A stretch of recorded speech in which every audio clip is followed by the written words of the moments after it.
Canta Finlandia. Uluyoy. Hey guys. Oh, Welcome you're back. putting. Hey, it's okay. Hi.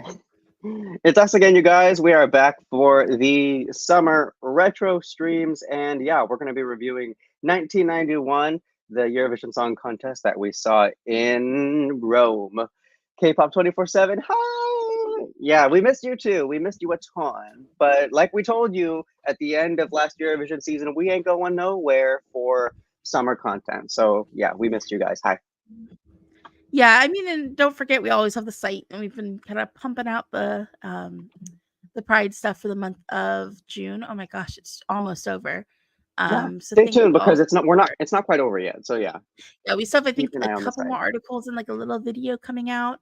Mhm. So yeah, keep your eyes peeled and all of that. But we are here for discussing 91, um, the first Eurovision contest I existed for, though I was not yet Yay! conscious. Your Um, inaugural. yeah, yeah, my inaugural Eurovision of existence, but not the first one I watched. Far from it. Mhm. So yeah, like we're gonna talk about this, and this is one of those years that's like a mess, like It's an probably the absolute worst year mess. hosting wise ever. Like it probably is the worst It's ever. confusing.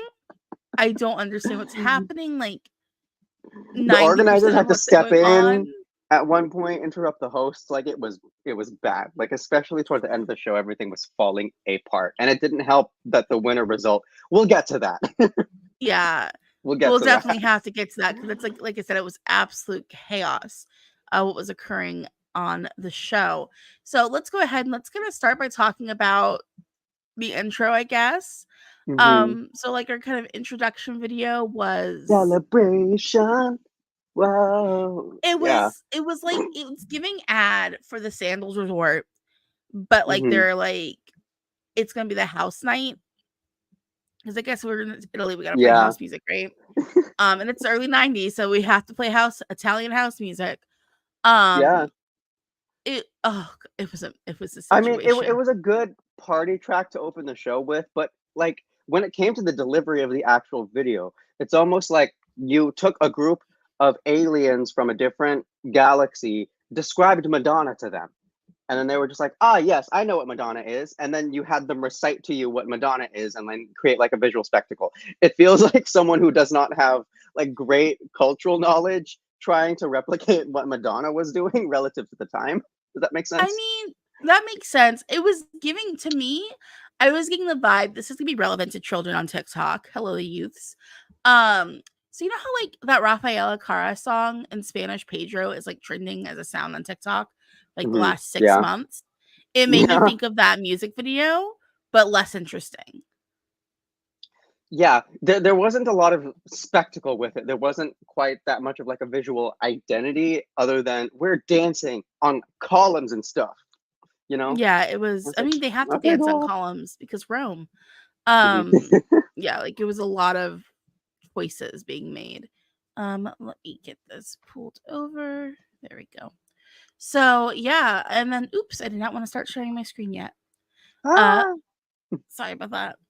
I meant to just like kind of put that down there for a second. I'll get that back up.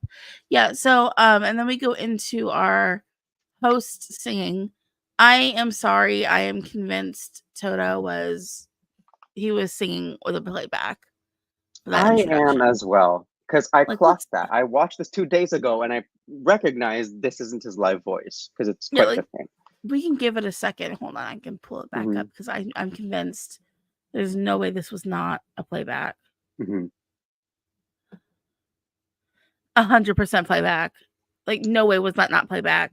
It's it doesn't have that like ruggedness that you would hear like in his live vocals. It's too crisp. Yeah, absolutely, absolutely. Hmm. I'm sorry, I just wanted to put a little bit of that going on. Oh, I guess we could have finished off we could have entered the chorus a little bit there, but oh well. And it's like it's just one of those things that it makes it even more clear when he starts. When we get to, I can never pronounce this woman's name correctly. I'm so sorry, everyone in Italy. Gioia, G- Giliola. Giola. It's pretty hard to pronounce. Yeah, Giliola. I I am so sorry. Every time I think I got it, I'm horribly, horribly wrong. 1 moment. I'm gonna adjust the volume on this too because it's so loud. Give me a second. I don't have my glasses on, so I can't see shit. All right. I move this back over. As you do that, I'm going to provide just like a small, fun, a little aside from Turin. So I went with my boyfriend and a friend to the Turin contest in 22. Gigliola Cinquetti, if you guys don't remember, in Eurovision 22 had a small interval. She sang her winning song, Non ho d'età. But prior to that, I went to the jury final on the previous night, and she was wearing like a black sweater as she was singing it, and the entire crowd was singing along. But the friend that I came with, because this was like the last dress rehearsal, thought that she was like working in tech because she was wearing like a black sweater. So she thought she was just like staff that was just subbing in for an actual person when it was Gigliola Cinquetti in a black sweater. Like she thought she was like a tech person. I was cackling at the time. So yeah, that's a fun little aside. Back to the show. Wow. Yeah, I was insulted. I was just like, that's Gigliola Cinquetti. It's just like she's not just like a backstage like runner, like producing the set and stuff like that.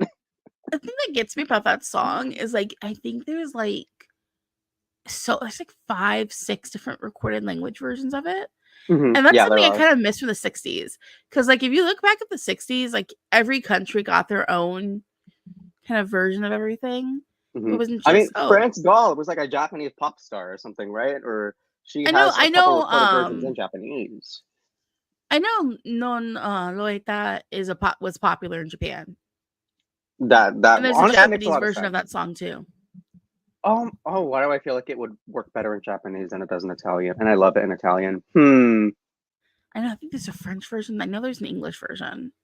Well, I mean, I the French kinda version they more or less teased in the actual year. yeah. Like when with like the French voiceover, which I don't know if it ruins it. I don't know if it makes it better. It's just there. What's another one I know? There's a few songs. Like there's like the big when people think like the big winners from like the 60s and early 70s, they have like a version in like 5, 6 different languages. It's just like Mm-hmm. interesting. Why are we doing this? Yeah, I But yeah, know no. Pepe de Cio Pepe du Son was definitely that way.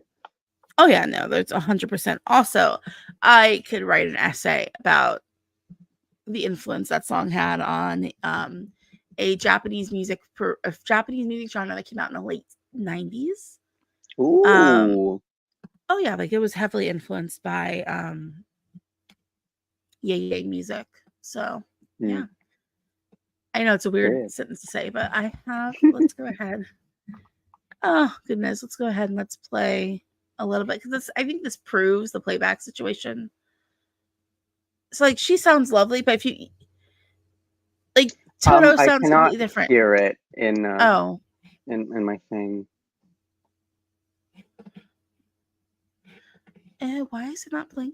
Can you guys not hear that either? I don't know. Maybe I just can't play sound through this. I hope we can. Un momento. I don't understand why.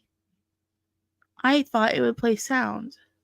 Wasn't Gigliola like 16 when she won this, or like 14? She Yeah, was she definitely an early was. teenager. She was 16. Mm. I'm just trying to see why it's not playing audio. Did you hear the sound before during the Toto clip? I had heard it for like the first second, but yeah, like I was kind of just going off of memory for like the last little bit that we were listening, but we didn't listen for a long time. Hold on. We do let me have some try to- feedback in the chat. Ninolo says No doesn't hear sound. anything. Yeah.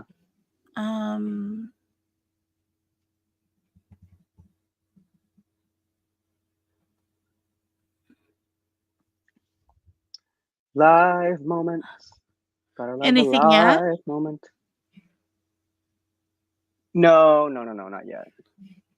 Okay, I don't understand. Hold on. I guess it just shows people what's happening. It doesn't play the sound. I mean, yeah, that's all right. We can definitely talk about it and around it, especially because, by the way, you guys, a lot of Eurovision years are now free to watch on YouTube. I believe a lot of them have been upscaled with AI, but setting aside that fact, go ahead and check it out. I mean, I'm okay with AI being used for that instead of like what these uncreative people want to use AI for. Mm-hmm. Yeah, instead of what uninspired people want to use it for.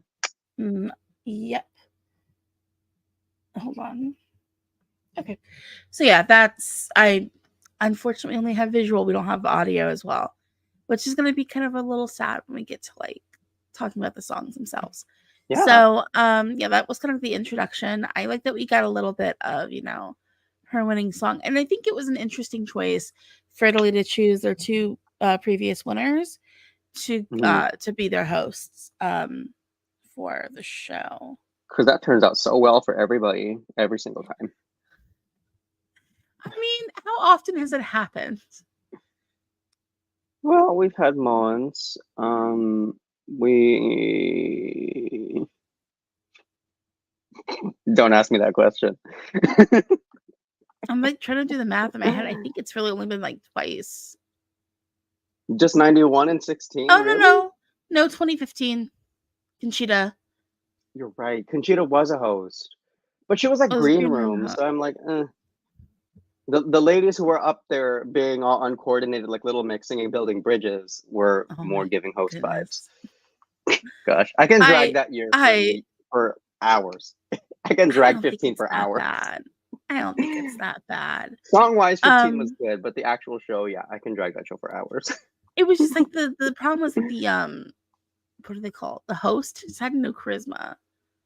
Mm-hmm. With this year, it's like they have some charisma occurring. However, it's very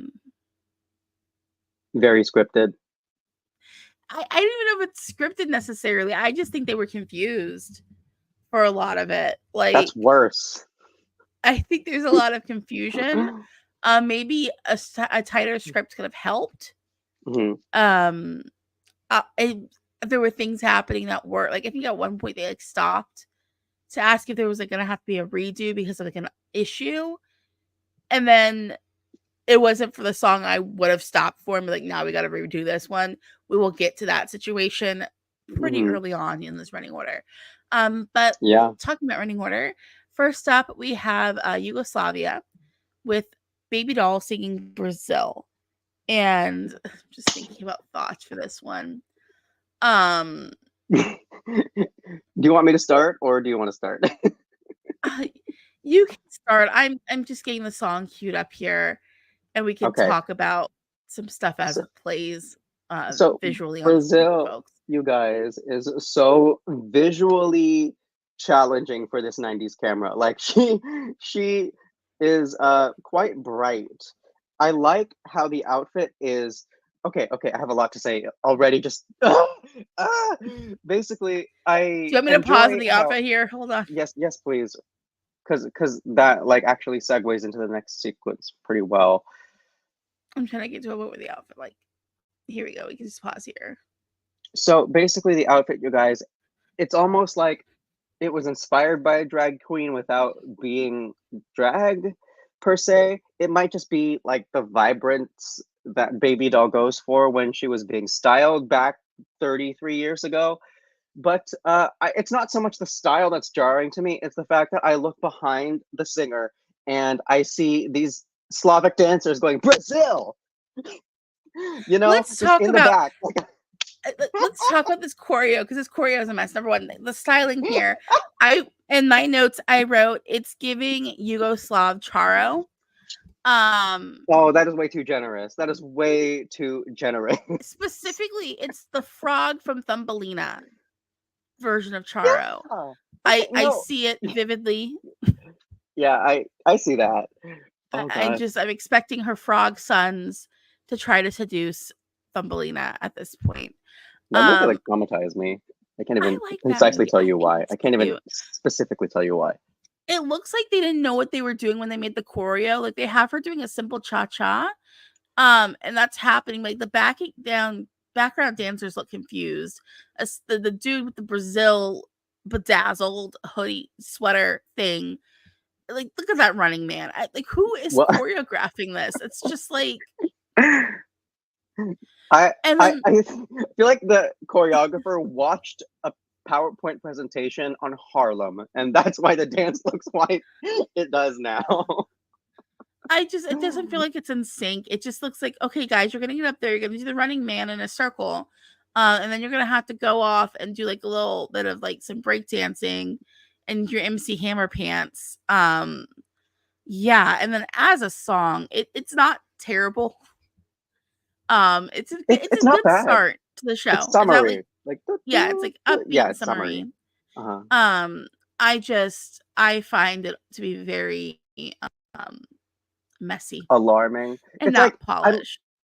I am just smacked in the face by the sheer amount of blue she's wearing, and then I look behind her dancers that are doing, I don't know, like ambivalently hip hop type dancing. Ambivalently hip hop. Like That's a word to like use. supposedly hip hop is probably a better word.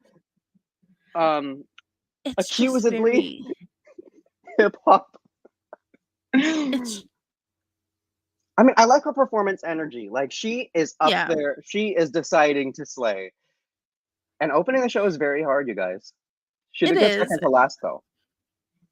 Yeah, let's talk about that result because I don't think that was a fair result. I mean, It wasn't. It wasn't. Compared to all the like slow we had this year and slow with bad vocal that we had this year, I like Brazil. I like Brazil. yeah, it's not bad at all. Mhm. And I think like well, let's talk about this K-pop 24/7 says real quick. Everyone agrees that they placed badly because of the political situation at the time. That could very well be it. It could. It Because I could. think what they ended up getting 1 point and finishing They did. 21st. Hmm. So I mean, I don't know because I think, and I then again, like the song that came last, I don't really think deserved to come last. Maybe it was a combination of running order hmm and like running order and political situation. yeah. Handshakes between the juries. Yeah, we Hmm. don't know. I mean, every time I think about the fall of Yugoslavia, I get depressed. Yeah. Um, just mostly because It's it really is. sad though because like toward the end of the country we saw their Eurovision entries kind of like lighten up and become more artistic and like yearning for like more connection. When we got the breakup of Yugoslavia in '93 is when we got like the return of all the Yugoslav countries. It was quite sad.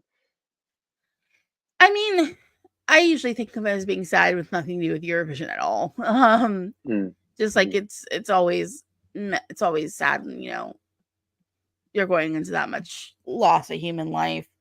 Um, Very suddenly in yeah, the modern world. yeah. Um, but I mean, did you have any other thoughts about the performance that we had for Baby Doll?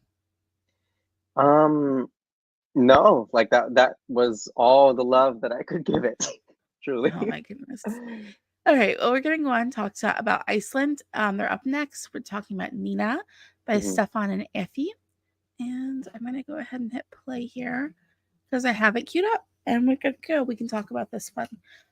I don't know. I don't really remember this song. I'm not gonna lie.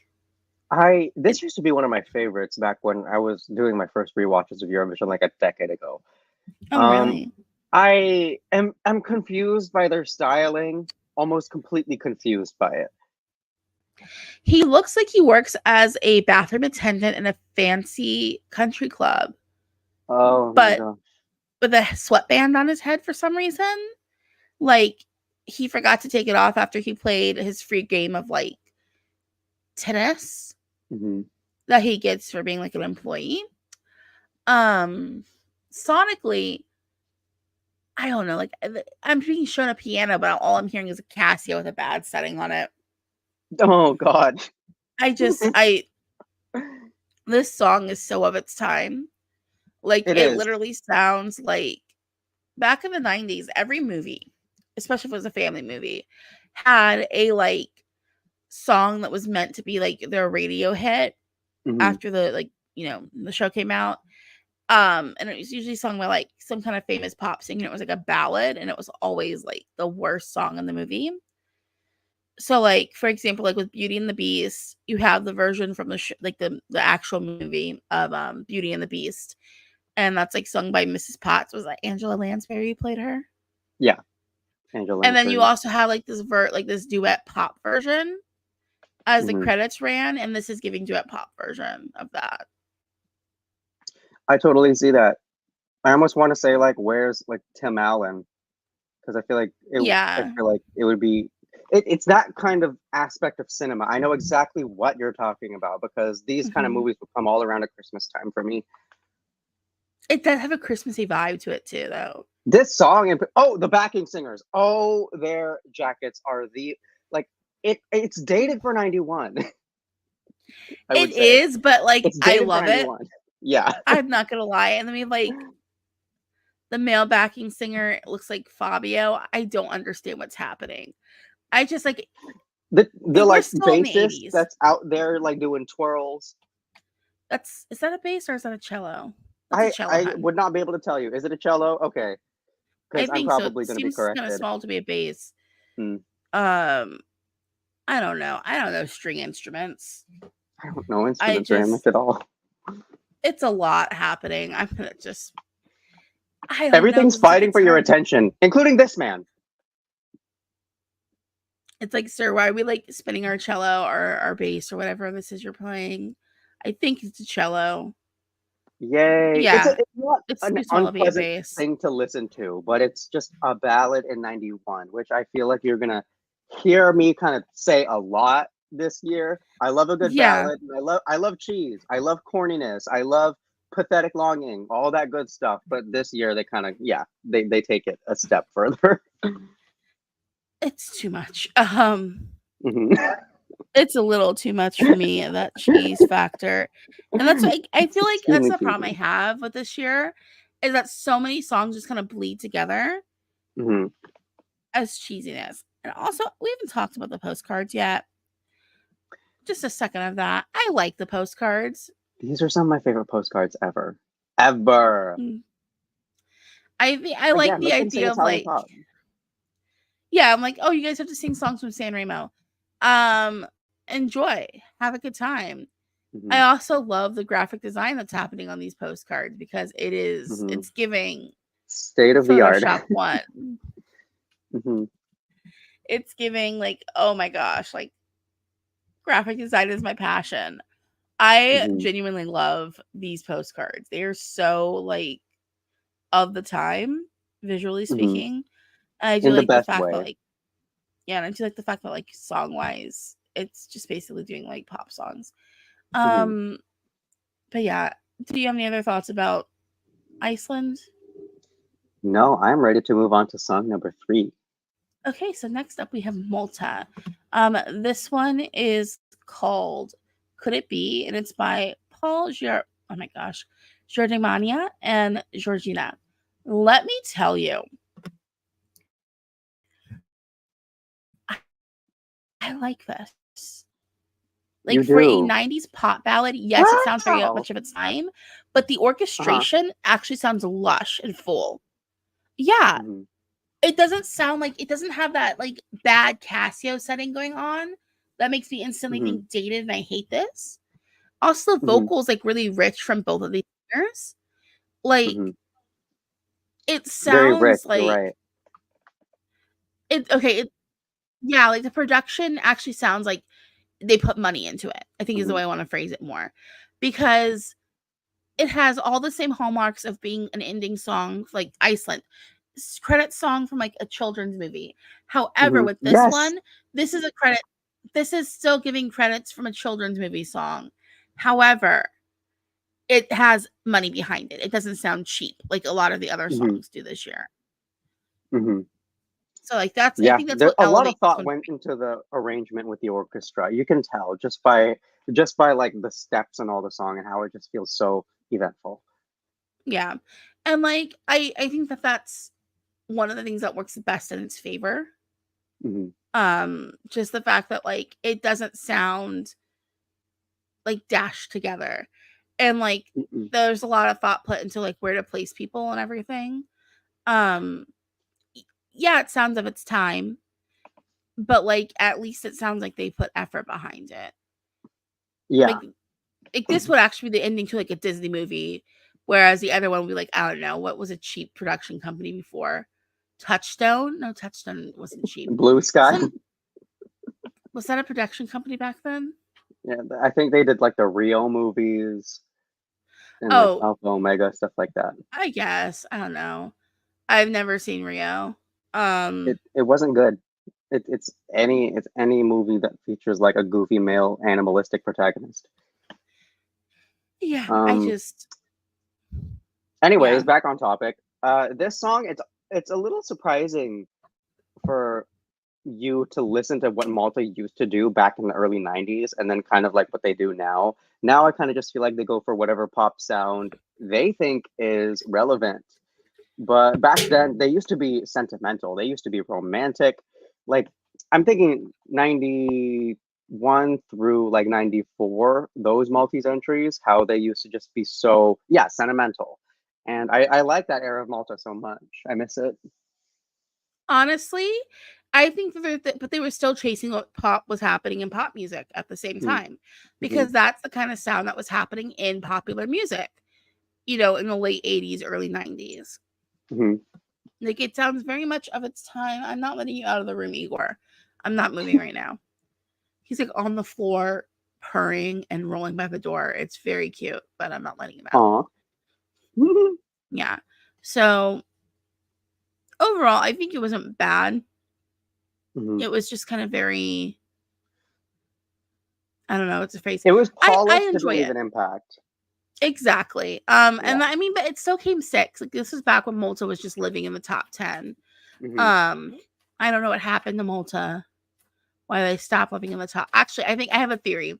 Malta, Ireland, and the UK all fell off at about the same time. And that was the time when you could start singing in English if it wasn't your national language. Mm-hmm. And honestly, like you can gauge that change in time not just by the language change rule, but by the way the entire show was produced too. Yeah. And I think that I don't know how to feel about that. I feel bad because I think Malta really should qualify more often than they do now. Mm-hmm. Um, but like, this was back in Malta's like kind of heyday. Mm-hmm. So yeah, we'll have to see what happens in the future with them. Yeah. All right, let's go ahead and let's go on to Greece, because I have lots of thoughts about Greece. Oh my goodness. Oh, there's one particular thing about Greece that I will always remember, but I I think you're gonna bring it up. I think I you're am going to bring it up. There's I'm one gonna thing that bring I it absolutely up. never forget.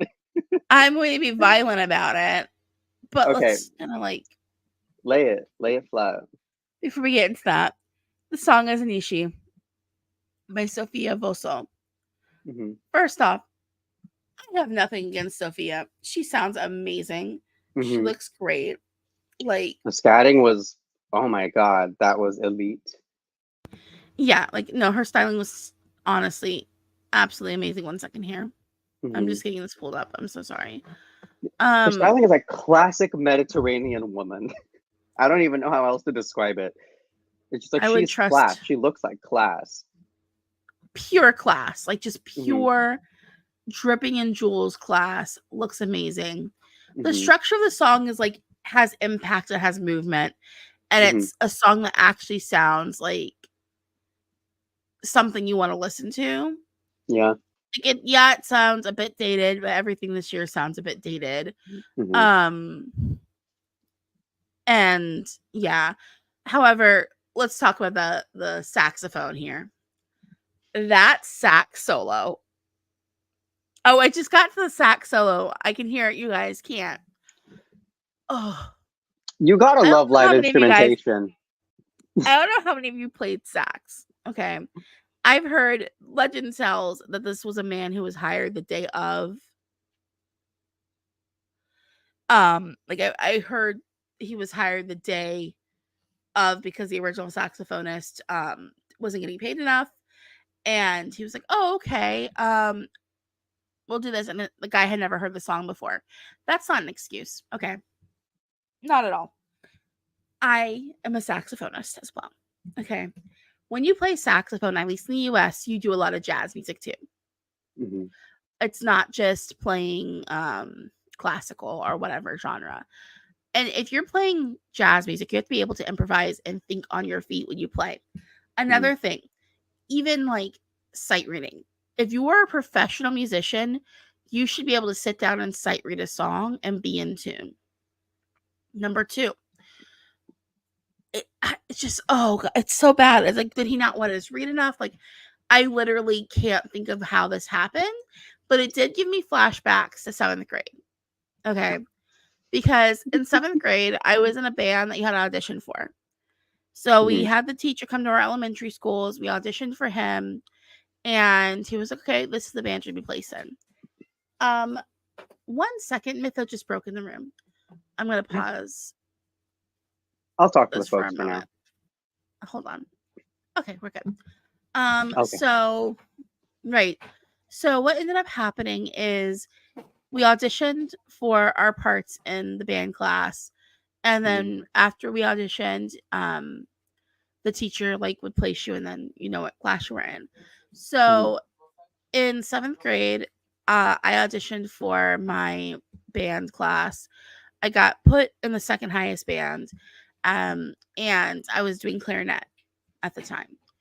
What ended up happening is the very first day our teacher had us bring our instruments, start playing. We had a guy whose name is not going to be mentioned because I'm not going to dox somebody with an embarrassing story from their childhood. But he started playing, and he was a saxophonist. And our teacher and my sister just walked by, and she whispered his name, so if the mic picked it up, you heard his name. No, we didn't hear it. It's okay. And my sister doesn't like him because he was her Japanese tutor. It was a whole thing. So like what ended up happening is our teacher stopped in the middle of us like playing our first song and was like, play a scale right now to him and only him. Kid plays a scale. It sounds bad. It sounds so bad. And mind you, this is your first day, first class, first day of middle school. Within After like clearing the auditions? hour. I don't know if he cleared auditions. He didn't clear auditions. So what ended up happening is our teacher was like, what's your name? He said his name. Teacher went and pulled up his notes from auditions. He's like, I didn't remember auditioning you. Why are you in this class? And he's like, I don't know. I mean, I think what ended up happening is they just needed like, they wanted to put him in band. And with the scheduling, that was just the only band class that was open for him. Teacher's like, no, absolutely not. Go stand in the hallway. Pack your stuff up and go stand in the hallway. And for a middle school? And he was like, when this class is over, I don't have a class next period. So I'm going to take you to your counselor's office, and your counselor is going to take you out of this class because you do not deserve to be here and you're dragging everyone else down.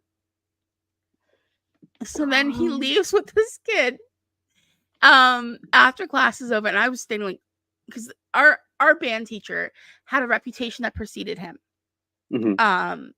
Like this teacher in particular, we were warned about him before we started middle school from older. They're like, oh, you're going to band?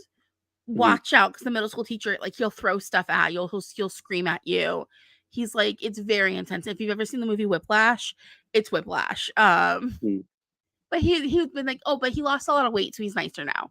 Like, okay. I guess he didn't throw stuff as much because he wasn't fat anymore.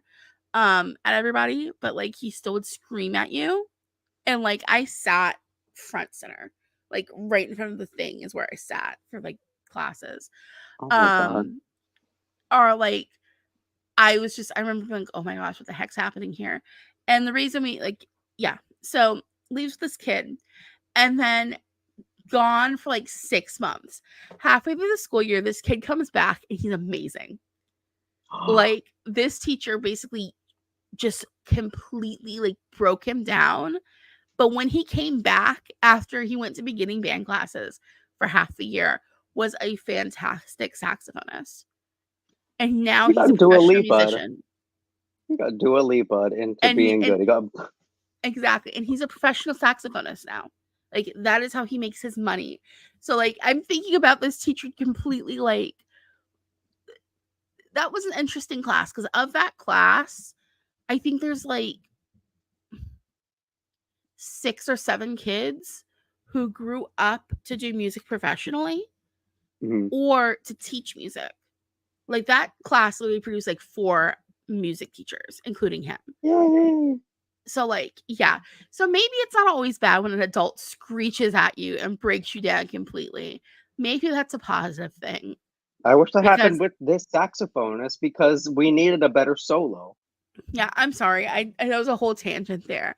But it really does make me think of like No, someone needs to have screamed at this musician. Like it's like you it's suck. so bad. Someone needs to have done that in order to save it. Is It's so is what I bad. gather. Yeah, it's Like there's no excuse for that as an adult. And he's old. Like when the camera pans to him, he's an elderly man. mhm. Like, did no one want to be like, "Hey, sir, what is this? What was like the rehearsal process like?" Like, I mean, I understand it was like his first day doing the music, but like, all right, I didn't want to pay the original saxophonist. Who the heck knows? It's just like that saxophone cuts through and ruins what is otherwise a good song for me. Mhm. It really does sound like he's playing the instrument for the first time ever. Like it sounds like he's just figuring out where all like the keys are and stuff. And it's not good. It's really So, bad. as It's a probably former, one of the worst instrumental breaks in the contest history. and like, here's the thing with saxophone. If you guys didn't know this about the sax, have you ever played a recorder like in elementary school or something? Hmm.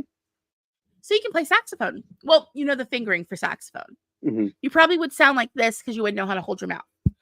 Oh yeah. So, Hmm. um, it's a reeded instrument. I want you to not step on my keyboard, please. Go on. Sorry about that. He was about to step on the keyboard. So like yeah, when you play saxophone, when you first learn sax, the lower notes are the same notes you'd play for like the first octave on recorder. Hmm. Um, fun fact, if you know how to play sax, you can also play clarinet. Um, the Nice. fingering is I pretty didn't much the know that. same, and the way you hold your mouth is very similar. Um, that's why I play both, if that makes sense. Like I started out Hmm. as a saxophonist and then switched to clarinet, and I would kind of go between the two, um, as needed. But it's giving recorder. Like I don't know if maybe he knew how to play. Like I did recorder in elementary It's school. giving Cool, recorder. cool. You can come play the saxophone. Awesome. But yeah, sorry. That's a whole. We just basically talk about that sax solo with Grease. I don't think there's any other thoughts besides like What else is more memorable from that act? Name the other thing that's more memorable. she does look Mediterranean, fake blonde hair included. I would also say it's like the eyeshadow is just like, wow, you're a Mediterranean woman for real. You know what it's giving? Remember Huh. like the mob boss aesthetic that people were like the little white girls on TikTok were doing? Oh yeah. Hmm. And people were like, it's not that. It's literally just you want to dress like you want to play dress up like an immigrant. Like, this is not just like an Italian immigrant thing. This is like a Greek immigrant thing. This is like anyone from the Mediterranean coast, kind of how our Wow, mothers clock. dressed. Hmm. And no, for 100%, that's what it was. It Yeah. was like you guys want to talk like the gold jewelry, you want to talk about having the bleach hair, you want to talk about wearing their faux coats, you want to talk about like the shown wealth. You guys are just wanting to play dressed up as like women who've immigrated to the United States and call it something different, but it's not From really it. Mediterranean. Yeah. Which I totally am like, you know what? That makes sense. Cause like a lot of like what they were like, oh no, I'm like, I understand why the Mediterranean immigrant kids were like mad about it. Mm. So, but I think it's a great looking style. It's aesthetically pleasing to me. Hmm. It's It is. opulent. I love the perm. I think that Sophia looked amazing. Hmm. And once again, crisp voice, excellent vocalist. Hmm. There's so many things about it that are good. There are so many things that are good, but you can never remember them. Yeah, it's just like in studio, I'm sure this is gorgeous, but like Hmm. that saxophone just completely trashes the song. Hmm. Yeah, it's Yeah, quite sad. yeah, it is, and it's like it ended up coming. I think what was it? It came 13th on the night. Out of That song 22, deserved top 10. it did. Yeah, I Like agree. as a song, I'd say it deserves top 10. Hmm. But let's talk about the next one. I think. Song number 5. Yeah, we're Where on to are number we? 5. Oh, Sandra Simo, Switzerland. Canzone per te, from Switzerland. Honestly, I think Switzerland was at an advantage back when you had to sing in your own language, just because they had like what 4 to choose from. Hmm. And I mean, as much as I like Julia Louis-Dreyfus in these kind of like stalking situations, it kind of takes away from the impact of the dress. I And the love dress, this dress. I I like this like dress a it, but I lot. think the stockings are ruining it for me. Oh no, I mean, I would just do that. Maybe for me personally, I prefer like a black stocking Hmm. over like the sheer black, like maybe more of an opaque one. Hmm. But like for the time period, this is very much what people were wearing. Hmm. Um, I like having kind of like that little ruffle situation across the chest and down the side. I think it's like It's modern. I, no, because it still looks very much like my aunt was a business lady during this time period. This looks like something she'd wear to work with like a jacket over top of it. I mean, I can't lie, it is really cute. Like, just yeah, I don't know any of the technical terms, but I do enjoy how it harmonizes with her jewelry and her makeup. Like it, and those are just generally a bit more simple. And the dress Mhm. is what's kind of like the star for me. Because Yeah. okay, I have to bring this No. up too. I'm talking about the fashion so much. The song doesn't do anything for me. Yeah, it kind of like lets me down as well. She Hmm. sounds fine. She's a competent singer, but there's Hmm. not really anything about this song that makes you go, "Ooh," you know what I mean? It's again in that kind of like ballad from this time period feeling. It Hmm. sounds like something like that would be over the credits of a The, kids movie. the melody sounds like it was written by the UN General Assembly. It's like you got all of them together and you're like, okay, write a song for the world. And they were like, yeah, and then put this out. Like it sounds like it was written by the UN General Assembly. I'm looking at my notes and I'm like, even in my notes, I don't really have much to say. I think it's like that It's was it's a competent. ballad. It's an Italian language ballad. Like I don't know what else to tell you about this, but it's not even a particularly good one. Okay, so 10 says it's giving school song. Yeah, Yeah, in a derogatory way. yeah. She's so pretty though. Um, I mean, like so much about this. I like the visual of like the upper half of her body, and like when she's singing, you could tell there's like drama. You could tell she puts passion into each word. But like, I don't know, a duck's a duck. yeah. What's it from Ninolo? I don't think I've ever liked a song in Italian from Switzerland, but 2008. Yeah. Um, 2008 was kind of different though. I don't know. Switzerland's been lost for a while. Let's be honest there. They kind of came Mhm. back on track magically this year. Yeah. Thank you, Remo Watergun. So I think about could you imagine if that was their entry? if that was their entry, no, it was their entry is the thing. Like we have to imagine it. We watched it happen. You know, I'm saying, could you imagine if Water gonna happen in 2004 rather than 2003, 2023 instead of 2024? You know what I mean? Like if Oh that was their yeah, entry into, oh, I still am upset about that one. so am I. But it's okay. Replace the R with an N, and then we have one of the most talented winners ever. So yeah. I think that like Switzerland just needed a couple of years to sit back and relax after they did so well with Jean Steers. And they're like, I Yeah, guess let's just go sit somewhere for a little bit they needed to and then we'll spend a little try time at the again. Grippy Stock Hotel. Yeah. Just I'm sorry. all right. Like Swiss Julia Louis Um, Dreyfus. Thank you for the moment. Thank you. Thank you. Let's go. Well, Loki a I'm girly pop sorry. because I'm still doing the moves. What move, 10? What No, move? That's oh hell no. Okay, yeah. I thought we are gonna go girly pop we we because we like let we let them get away with too much. Too much. I'm sorry. Every time I look at Ramo, I'm like, oh, she's a cute lesbian. Like, I don't know how else to phrase it. I Besides, like, I'm also like, oh yeah. Does anyone I else mean remember I the totally meme? get why you say that. It's like the super babyish, like feminine kind of expression that he has, but he has very nice skin. So it's just like, oh, you're a stud. Yeah, like low key, like he looks like my friend's sister. Like they have very similar faces. I'm like, oh, she's a cute lesbian because she's a lesbian, but like I'm like, he just looks like my friend's younger sister.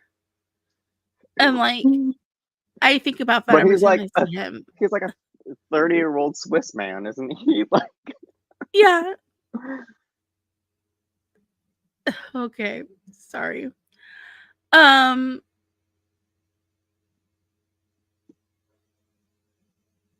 Oh, okay. I'm sorry. I just got distracted by somebody on the Nolo. I don't know, like okay, so Nolo is saying, by the way, I have a possible host in mind. She's the Swiss comedian that works on Italian and German TBS. Michelle Hunzelker. She co-hosted San Remo too in the past. okay. Honestly, Switzerland maybe go for her. There was Mhm. another lady who does like German comedy who's Swiss. I was looking at. And like I had watched her comedy special and I was like, okay, maybe this could work too. I don't know. But like apparently well, I'm you excited know to what? see what Let's personalities they focus. have for sure. Let's focus on 91, not talk about Mhm. 2025. But yeah, any other thoughts about what was happening with Sandra? No, thank you, Sandra. Okay, so let's move on to Thomas Forstner for Austria singing Venedig Imlek. I just pronounced that really, but I mean, at least you can recall the melody on this one. I can recall the melody, I think, of every last place song because I typically like to watch last place videos at the end I of don't every year just to remind myself. I don't think this deserved last place. It didn't deserve nil point, definitely. Like that It was 0 points feels unnecessary here on this one. it does. I There are think other it songs that I could definitely give 0 points to in this year, but this is not one of them. now why is he dressed like he's going to bingo night with the girls? He's given Blanche from Golden Girls in this outfit. Oh, he Um, is, but I agree. I completely agree, but in the best way. This is like if Blanche was going out on a really nice date. oh yeah. Like Blanche is getting laid tonight. Let me put my best bedazzled sweater, the Looking at this matching Austrian man, pants, Blanche is getting laid tonight. the hair, the mullet. But I think this is a good melody to it. It's very much a 90s, early 90s ballad song wise. Mhm. It's like a two-step But ballad, like, you know, it's just like to the right, to the left, kind of like basic movement that you'd hear in the 90s, like literally like move your yeah, feet back and forth kind of ballad. It's nice though. I yeah. mean, it's pleasant. Yeah, it's fine. I mean, like, I don't hate it. But it definitely did not deserve to come last place. No, I mean bottom five, okay, but like last, Yeah. No. I'm just closing that down because I don't think we have much to say about that one either. Um, the vocal was underwhelming. I mean, Like maybe that could be it why. was generally underwhelming, the performance. It like just generally I was impressed by a lot more acts, but not to Mhm. the degree where I feel like this is detrimenting itself. It just kind of feels like it's there. Yeah, So it's nothing. There's not yeah. really anything special about it that makes you go, "Oh, Mhm. definitely that one." But I think that's a problem that a lot of the songs have this year, especially like the first 7. I just a slotch to get through, to be honest. Yeah, the first seven are Um, quite a challenge. not as We take challenging off as after playing the that. saxophone, apparently. Um, Get sorry. off that man's neck. I Never. He's probably dead by now. I mean, it was like 30 years Yeah, this was ago 33 years ago. and So he was old already. Who knows? I can't tell you. Watch him be alive and watching the stream. Hello, sir. I hope you've gotten better at playing sax. I know. I hope you got Um, better too. Learn. yeah, where's my saxophone at? Honestly, give me the Sax sheet lessons with music. Lily. Let's go. Sorry, I have thoughts about that so much. But yeah. And then next we have up Luxembourg, Sarah Bray with Un Bel Vol. Um This is a 90s woman. This is a woman on the go. She is dressed like she has prom after this. She's given perm. You see, makeup ladies, how she didn't overdraw the lip. She did not overdraw it. No, she just has lipstick where her lip exists. I mean, sometimes you have to overdraw the lip a little bit. Some of us have double lips. It's a struggle. Like, you don't understand. Like, you have a double lip line, lipstick always looks bizarre on you. Oh, this is a fashion travesty, by the way. This is one of like the worst outfits I've ever seen. Is it the kitten heel? Really... Well, I mean, the kitten heel doesn't help the silhouette / color of the dress. I like the color. It's so cheap looking. I'm sorry, it looks cheap to me. Did she get it on sale at JCPenney's for prom? Yes. However, it's not that bad. I mean, the earrings are like, I don't know. The bangs are a bit crunchy. Are fine. The hair is fine. It's literally the dress that I'm like, And also, this is a nothing song. It's a nothing song. That's the issue I have, is the song. Like, the dress is fine. I'd wear the dress. I have a Barbie doll that had basically the same dress on. But yeah, the song is just like, it's a French language ballad. But I also feel like it's all located within 2 octaves. Like, there's not a lot of dimension. There's not a lot of dynamism with this song. It feels extremely predictable listening to it. Yeah, I'm sorry. 2 octaves is generous. It's like 1 octave. It's like all just occupying. Yeah. Like, I mean, the key change does get you something a little interesting going on. But a key change that saxophone cutting through that badly there either. Biblical levels of carrying. It's just like one loud blood of the sax. Yeah, and it's like, but it has that like, that sax is not good. Sorry. It has like that bad Casio setting still with the keyboard. That just sounds kind of cheap. I don't know, kind of drags it down. I mean, well, weren't instruments just starting to become kind of like digital or something? Like, were we not? No, that I can't even say that, because we saw digital instruments being used like way throughout the 80s. Yeah, I retract that point.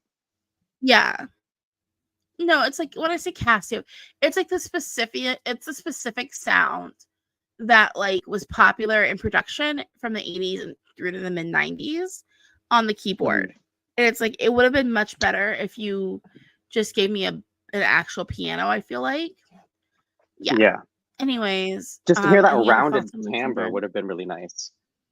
Wait, what just happened? 10? I don't know if that's real or not. You can't say that to me without... Hold on. 10 just said something in chat. I think I see what 10 said, but again, yeah. How do we know? How do we know for sure? Should I show the comment? Or should we move? ¿Qué piensas? I cannot hear you.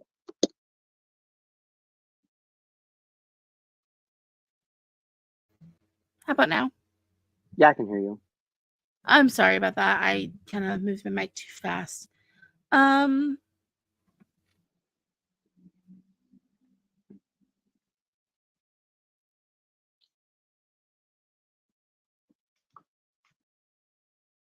You're muted again. Oh, no.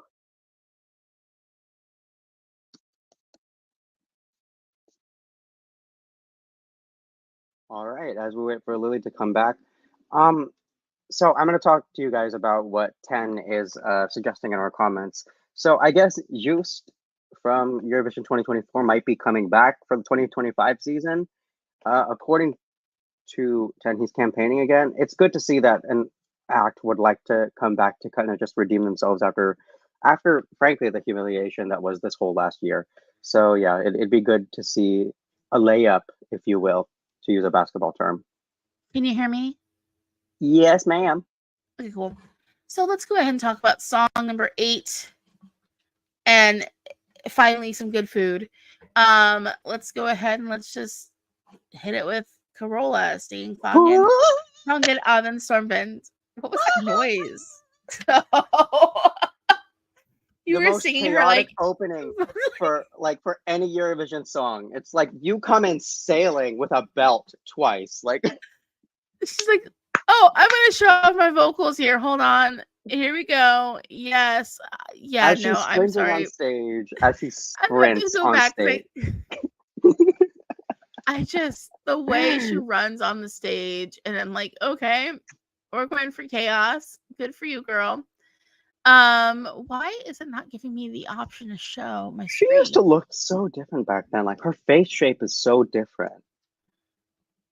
Is it? From 91 to like at least 2014. I mean, I'm gonna just go back because it's like the way she runs on stage is so funny to me. Mm-hmm. It's like if she didn't make her mark like right then and there, we would have been off for the whole number. Hold on. Here we go. It's like you can't hear it, but it's like just I kind of like I can hear it without hearing it for sure. Here she is. I just have so many questions about this choreo. Actually, the choreo looks good, which is amazing for this time period. It's like, oh, they practiced. Mm-hmm. They went to aerobic class, was like, let's bring this off. And I'm not gonna lie, she sounds good, especially for someone moving around that much. Mm-hmm. And like music, like musical artists didn't move like that on stage. Like even your mainstream big pop artist. Why are we styled like we're going to the office? Is my first question. Because I'm like, the dancers are like in business attire and they're killing Straight up. Yeah. Like, I guess they had a meeting right after this. And Corolla is also giving business office attire too. Mm-hmm. She is. This is what her like, second time at Eurovision. This is her second time at Eurovision, yes, and it is a better outfit than '83, for sure. Oh God, there were so many bad outfits in the '80s. Maybe like you guys vote for an '80s year in one of the next polls because I want to talk about an '80s year at some point, okay? Because the fashion was tragic and a lot of the songs were too. So. Oh gosh. Like, I know, like, here's that wind machine is working. Like, the thing is with this song is just like, it's pop. I know why this won. Like, I know why this won. It's the first thing that wakes you up the whole show. Yeah. Other than that, I mean, being song number 8, it's extremely hard to win at a spot like song number 8. But if you have nothing but like Deluge before that, everyone's gonna be back on the screen and ready to vote. Yeah. Well, I mean, juries wise, that is. Yeah. What are we doing, hon? Me, what are we doing, hon? That's what I ask when I see that Corolla's the only person with wind effect. I mean, like, why is she the only person with a Beyonce fan? You know? He's the one who asked for it. It's an iconic song as well for a reason. It's catchy. It's like got charm to it. I feel like it's adventure-y in a way. Yeah. Optimistic. It just feels so bright and fresh. And it does still sound like it's of its time too. Like it still has like early 90s, late 80s, basically dance band vibe, but like there's a reason why that's like an endearing genre that people are nostalgic for even. Oh, fun fact. So I did musical theater pretty much throughout my entire time in high school. The last musical theater class I took, the final performance I ever did was Fångad av en stormvind because I convinced other people that it was from an actual musical. But I didn't with like the vocals. About? I made up some stuff. I can't even tell you what I made up, but I would just make up stuff and audition with stuff I made up all the time. And it got me leads, but none of the significant leads though, because where are you going to cast me into Kill a Mockingbird, for example? So you can play Tom Robinson.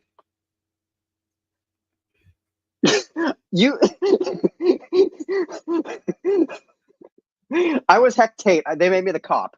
Anyway. I don't know. That was the only name I could think of was Tom Robinson. Atticus Finch. Yeah, Scout. Atticus Finch. What was No, Scout's you brother's remember all name? of them pretty much. Yeah, her brother was named Boo. Was it Boo Jem. Radley?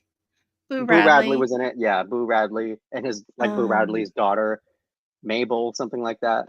No. Boo Radley was the kid who was locked up by his family. Oh yeah, you're right. Ennis Mabel. something was the name of the dad. Ennis and Yeah. his daughter. I'm Dang it! I sorry. was in this show. I was in this show. I should remember. Dang it! Dang it! Oh no, I've just read the book more than average. I feel like Mm, maybe because we had to read yeah. it in school, but I definitely read it before school. Mhm. Also, Cary Grant is hot. And he played Atticus Finch. Anyone who plays Atticus needs Let to be hot though. Like, let's be real. Because Yeah, Atticus, I but mean, let's like, come talk about let's refocus here. But no, on, I refocus. completely get why Corolla won. Hmm. She showed up, gave a great performance that was dynamic and interesting, sounded good. And she's got a I voice. have like She has a no, voice. yeah, like it's a big bold voice as well. So I totally get why she completely crushed it. Do you Hmm. have anything else you want to say about Fangen and Stormwind?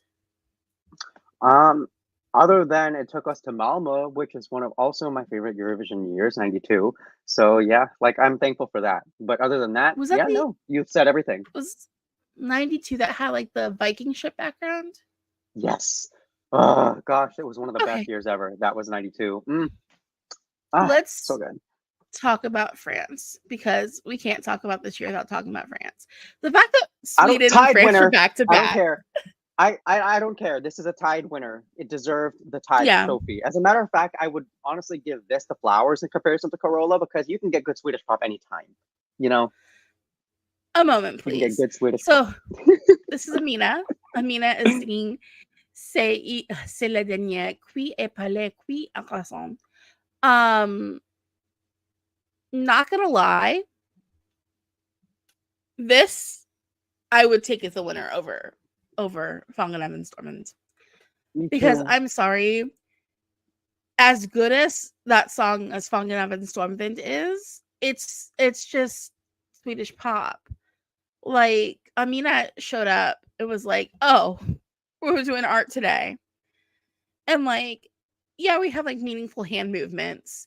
Hmm. Styling on this is just pure excellence. Like this, I think she's wearing Jean Paul Gaultier, if I'm Ooh. correct. Like the number Gaultier. Let's talk about Jean Paul Gaultier and his love of dressing Eurovision artists just for a second, because he's done it a lot. And shout out to him for being a real one. Like I think he's probably like the most famous Eurovision fan, Mm. if we're being honest here.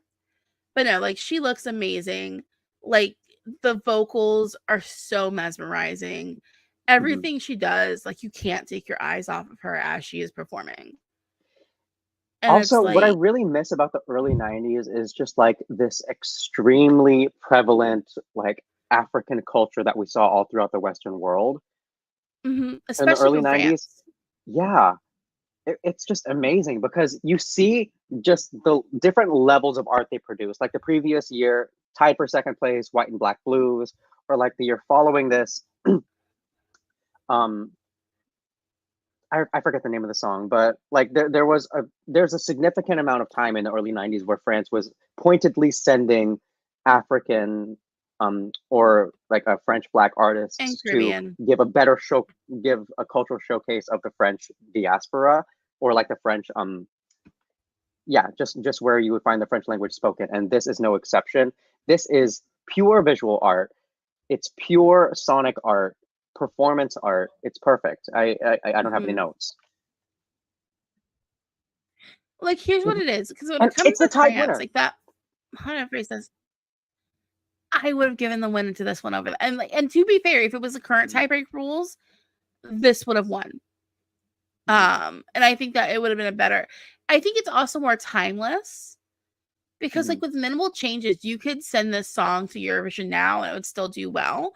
Whereas with Mm-hmm. Fangen and Slumthins, that's very much of its time. You'd have to do a lot of tweaking to get that song to work in a modern Mm-hmm. setting. Because Whereas even like the but just like melody of Fången in Stormwind is 90s, very 90s melody. yeah. And like I mean, I guess I think it could be a little challenging because with Sedena, Quia Palais, Quia Chanson, it's very much kind of like a melodic, I think, to a certain I mean, there's a melody you can easily recall, but when it comes to the vocal line, it's not like you go, oh, it's do do do, you know, it's like okay, it's like a Mhm. do do do do do do do do do do, you know, like that. Mhm. Whereas it's not like something you can easily sing along to. I just think like the choices of like the way she vocalizes sounds. I don't know if there's like a more formal way of explaining it to it. It's just like it catches you and it keeps you interested. It keeps you engaged the whole time It's a without very being super atypical flashy. meter. Like the way she's delivering it is very extremely atypical, especially for what you'd see performed at Eurovision, where every note is polished, every note can be predicted. There's almost an improvisational aspect to it that feels natural. It's almost like she walked up to you and is like providing you like an exclusive experience. I love it. Yeah. Mm. Yeah. And I would have given her Um, the win.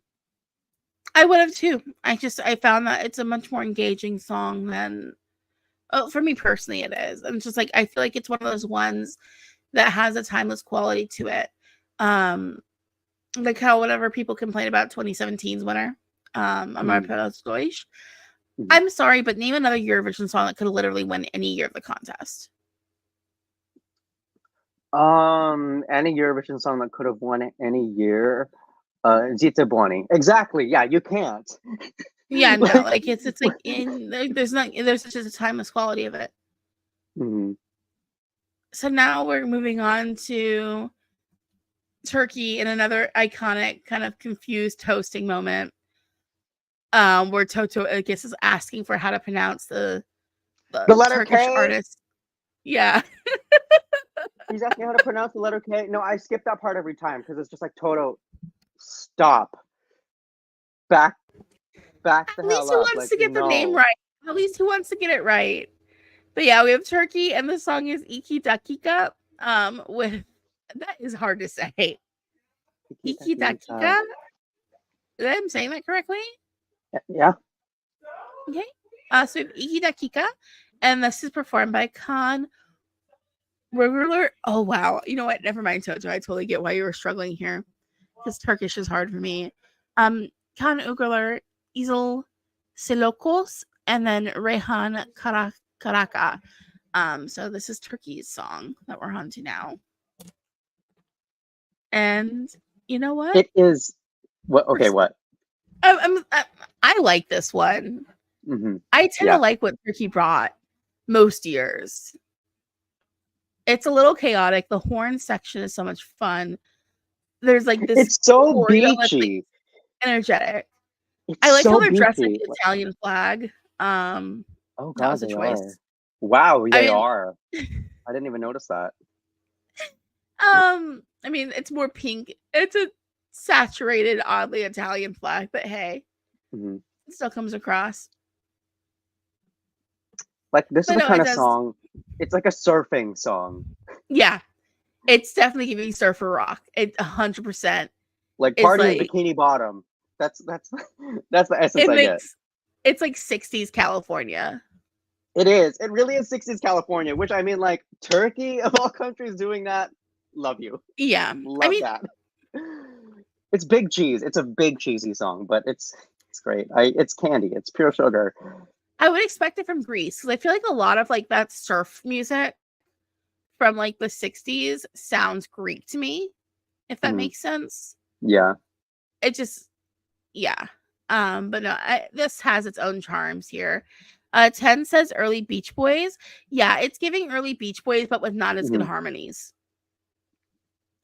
But like it still No, has yeah. like a One of them is off. One of them is very flat. Like I can't tell which one it is, but one it's like that has bothered me. and it's like, yeah, one of them is flat, but at least I'm entertained the whole time. Yeah, and the choreography is good. Like I love the choreography. Like, yeah, even like it's a little chaotic, but it still feels like they know what they're doing. Unlike with Brazil, where I was just Hmm. like, what are you guys doing back there? And there's chemistry And everywhere like you look. and like they're having fun, and you can tell they're having fun on their faces. And Hmm. like that goes a lot. Like that's does a lot to like elevate. Mhm. Yeah, so I'm not, This is one of my favorite Turkish entries ever, just because of how fun and bright and surprising it is. agreed. I think that this is one Mm, that's just like very, very like, and the thing is, like I said, I tend to like what Turkey brought because it's like, no matter what, you were going to be entertained. mhm. Even for like Turkish songs I don't like, at least I was still entertained the whole time that they were being performed. Yeah, they can put on a damn show. Like Turkey, I've never been able to like. I've never doubted them, their ability to do it. Yeah. And again, we're having the same sheer black tights. So you know what? I think the tights that we were complaining about before were just tights at the time. Yeah, it does appear so. Yeah. So I'm gonna just go ahead and I don't really know what else to say about Turkey. Do you have anything else you want to add? No, no. I said everything I needed to say about Turkey. I think that. Oh, right. I'm sorry. I was saying the old name of the country, not the current name. And that came 12th. I think 12th is like too low for me personally when Hmm. it comes to that one. But yeah. So we're gonna No, go yeah, on. I We're agree. gonna talk. We're moving on to Ireland next. Kim Jackson is gonna be singing "Could It Be I'm in Love," I and I feel like hope you guys are ready. I don't I don't know anyone who talks about this song. I don't know anyone who talks about it. I think it's because this is like right before Ireland blew up. You know Mm-hmm. what I Yeah, mean? it literally was like it was the literal year Yeah, before Ireland was like, "Oh, before we're the just gonna Irish come here Tiger. and we're gonna dominate." Yeah. Um, I think it's Everyone is not. doing like the Mediterranean like side curl this year too. Have you noticed that? I mean, I think it was just also kind of like the look of the decade. I'm pretty Yeah. sure everyone. I think it was illegal not to have a big perm in the early Hmm. 90s. My mother had a perm in the 90s, like Like, this is it time crunchy? period. I've never felt a perm before. I Well, feel like you it's have to put a crunchy. lot of mousse in that. Hmm. Like my mom had a haircut that I would describe as Ursula with a perm. Oh, oh. It was giving a little poodle, not Hmm. gonna lie. Um Rest in I peace. I can find a photo for you one day, Jordan. It's Yes. the docs my mom just looking very tired and pregnant. Um, yeah. I'm underwhelmed by the dress. I'm underwhelmed. Love the Yeah, earrings. the dress is a bit meh. But like with I this love song, it's like, I love the pink. I love the pink though. yeah. It's just like it feels like the song was not written in English originally. It feels like it was like Written in translated. Vietnamese from Vietnamese. Like it sounds like a Vietnamese karaoke ballad. Dead ass. Like I am not playing. This sounds like something you hear at like a karaoke bar where you're also able to order soju and takoyaki.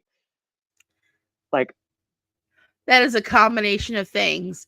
So we're singing Vietnamese songs, we're eating Japanese street food, and drinking Korean booze. let me I take mean, you to a karaoke bar out in California and you'll know exactly what I mean. okay, so no, because like I wanted to go to karaoke the other day, but I was like, it's too hot. I don't want to leave the house. Hmm. Europeans, it's like 39 degrees where I live right now. It's awful. Hmm. And I was like, oh, let's go like, to Annandale. And then my sister's like, I feel like we're gonna pass out, so we didn't go to Annandale. I shouldn't that's close enough. We have a town where we live where there's like a lot of like karaoke places and stuff. And Hmm. like when you go there, you get your own private room. Hmm. Yeah. And they do it like that style of karaoke. I was like, oh, let's go to that. And then I'll order food and have a good time. Because I think it's a good deal. I'm sorry. Hmm. I mean, I Um, love a good karaoke night. I do, especially if it's all included kind of a thing. yeah. Sorry, this song is just so meh to me. God, the silhouette of the dress is just troubling. It's really troubling. I'm just trying to The song, I like the song. I like the song, but it is very Asian karaoke song. oh yeah, like I It's could like your totally see grandma would end up singing this. I can see the lyrics going across the bottom of the screen. When I hear that, I get what you mean. Yeah, yeah, yeah. Asian karaoke. That's all I have to say about that song. I mean, I think I know why people don't really talk about it anymore. It's because the dress was whack. The vocals were fine, but the song itself was so ridiculously unmemorable for most of the folks. I like the song, but I know what you mean. I completely get it. Yeah, like just it just lets down the performance. So I don't know. yeah. It's just it feels a bit cheap too. Like those karaoke tracks always feel cheap. Oh, Mhm. of course. Now we're moving on to Portugal, and we have another situation where Toto needed help pronouncing things. So this is Dolce singing Lusitania Pachau. Because I hate to say that. By show. Lusitania Pachau? Yeah, Is that roughly. like Portuguese peace? No, Passion of Lusitania. Okay. Hmm. I'm basing this off my knowledge of Latin. And This is Lusitania, about by the way, everyone, is the old name of Portugal. that's what I mean. Like that. So I was like, are they Mhm. talking about the boat or are they talking about like the Roman district? No, not the boat. Not the boat. I was like, what? Oh Was this god. foreshadowing how we're gonna have a worldwide hit as the song for like was this like letting us know what was happening in 97 in secret? Portugal, do they know? The Portugal know. Let's You talk about guys should go to that Mediterranean Wikipedia article. styling. It's fun. Oh yeah. So, gosh, one thing about the '90s that I really, really adore is just like the sleek black dress. Like that is just something I find so nice, especially if you're singing like a really sentimental, orchestral, melodically strong ballad like Ustena by Shell. This song is it's tied four ways with my winner. I love So this good. song. It's one of my So favorite good. ballads of the year. It's one It's of my favorite ballads gorgeous. ever. It's Mm, like it's just like it doesn't sound cheap, which is I think a lot of songs kind of tend to sound like this. hmm And I mean the guy is playing a literal Casio in the screen, but hmm like that's a Casio right there. But he doesn't have that irritating setting on it that makes it sound like horribly dated.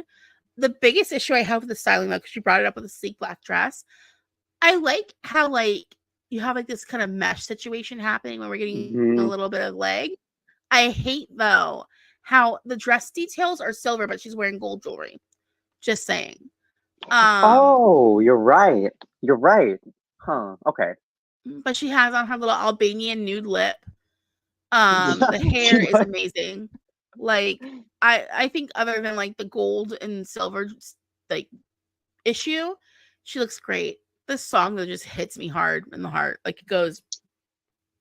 It's like every time I hear like Mhm. the keyboard introduction to it, I turn it all the way up and stop doing whatever I'm doing just so I can listen to it in full. Like it's a perfect song to me. I honestly think it's in my top 10 for Eurovision period in general. It just has that impact for me. I wouldn't say that for me personally, because I'm not as much of a ballad person like you are. Hmm. I just think that this is just like one of the, like the fact this only came eighth, it feels wrong. It just kind of shows that Sacrilege. Portugal was always bringing quality and consistently getting robbed, despite the Hmm. high quality that they brought. Um, I'm just like I'm trying to speak that I can hear. You guys can't hear, but I can hear it. Oh, that high Hmm. note is just so beautiful. Like just everything about this, like She is is. art. And I love the separation and the skirt. Mhm. The design of this dress I think is just elite. Like you could wear this dress at any point and you would not look bad. Yeah, everyone would love it. Like I just, oh, that's just gorgeous to Dulce, me. Dulce, thank you for everything. I don't understand why that only came eighth. Mm, gosh. Like, See, and why? this is also, I can also argue, has an Asian ballad sound, but this is a ballad that was produced like for a Chinese video game, which is like a nicer sounding ballad than if you went to a Vietnamese karaoke bar. Yeah. I'm You not think getting I'm maybe not it's getting the further into the keyboard? rabbit hole, but yeah. Huh? It might be that it's that Casio. That like Casio setting that kind of sounds cheap. Because when I go to karaoke, like when I go to do karaoke somewhere, a lot of Mhm. places have that kind of like that as the backing, like the track that you sing along to To is help like you find that the weird. melody. Yeah, that could be explaining why we keep thinking of like karaoke music. It could be. We're going on to my favorite country here next. So We have Denmark. Lega der Havhertslag by Anders What? Wait, say Frodsen. that one more time. One more time. Okay, I'm gonna try to. You want me to try to say it again? Yeah. Lega der Havhertslag.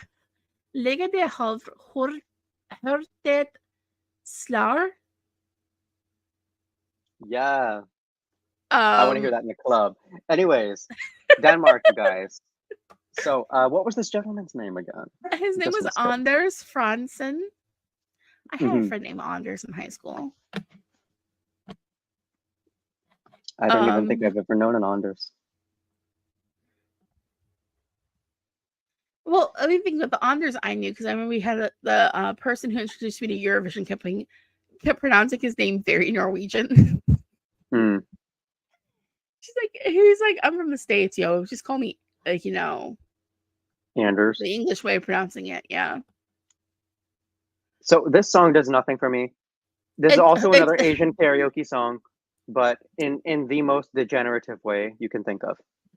It's a Danish Eurovision song from the early 90s. But the thing is, like, wasn't Tommy Seaback like peppering in entries every now and then at this point still, or are we way past this time? We're a couple of years past his prime. Okay. Oh God, I'm sorry. Denmark deserves their non-qualification streak they're on right now.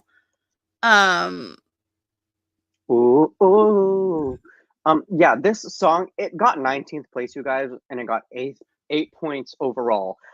It's too high. Too many points. It's just, you know how everyone look at the backing dancers, how they're all wearing beige, and even he's wearing beige. And it's he is beige as beige. well. Yeah. Like the microphone, his skin, and suit all are the same color. Everything about this, why I hate Denmark at Eurovision. I'm gonna just like this leave is it an at example, that. you guys.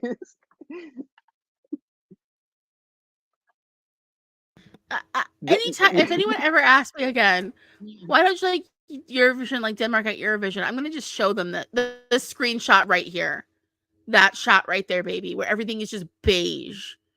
I'm like, ta-da! Look.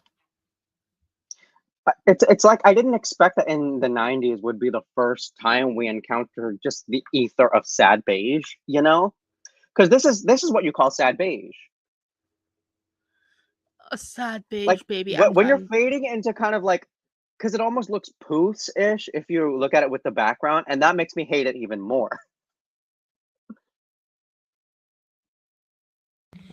I have nothing else to say. I'm sorry. If I say anything else, I'm going to be mean. 10 says he's hot, though. Okay. Oh, 10, you know what? I can't even say that because I'm just so disappointed by the existence of Denmark. I'm done. Did you have anything else you wanted to say about Denmark? This is probably my least remembered song of the entire year. Like, I cannot tell you a single thing about this song. That's because it's Denmark.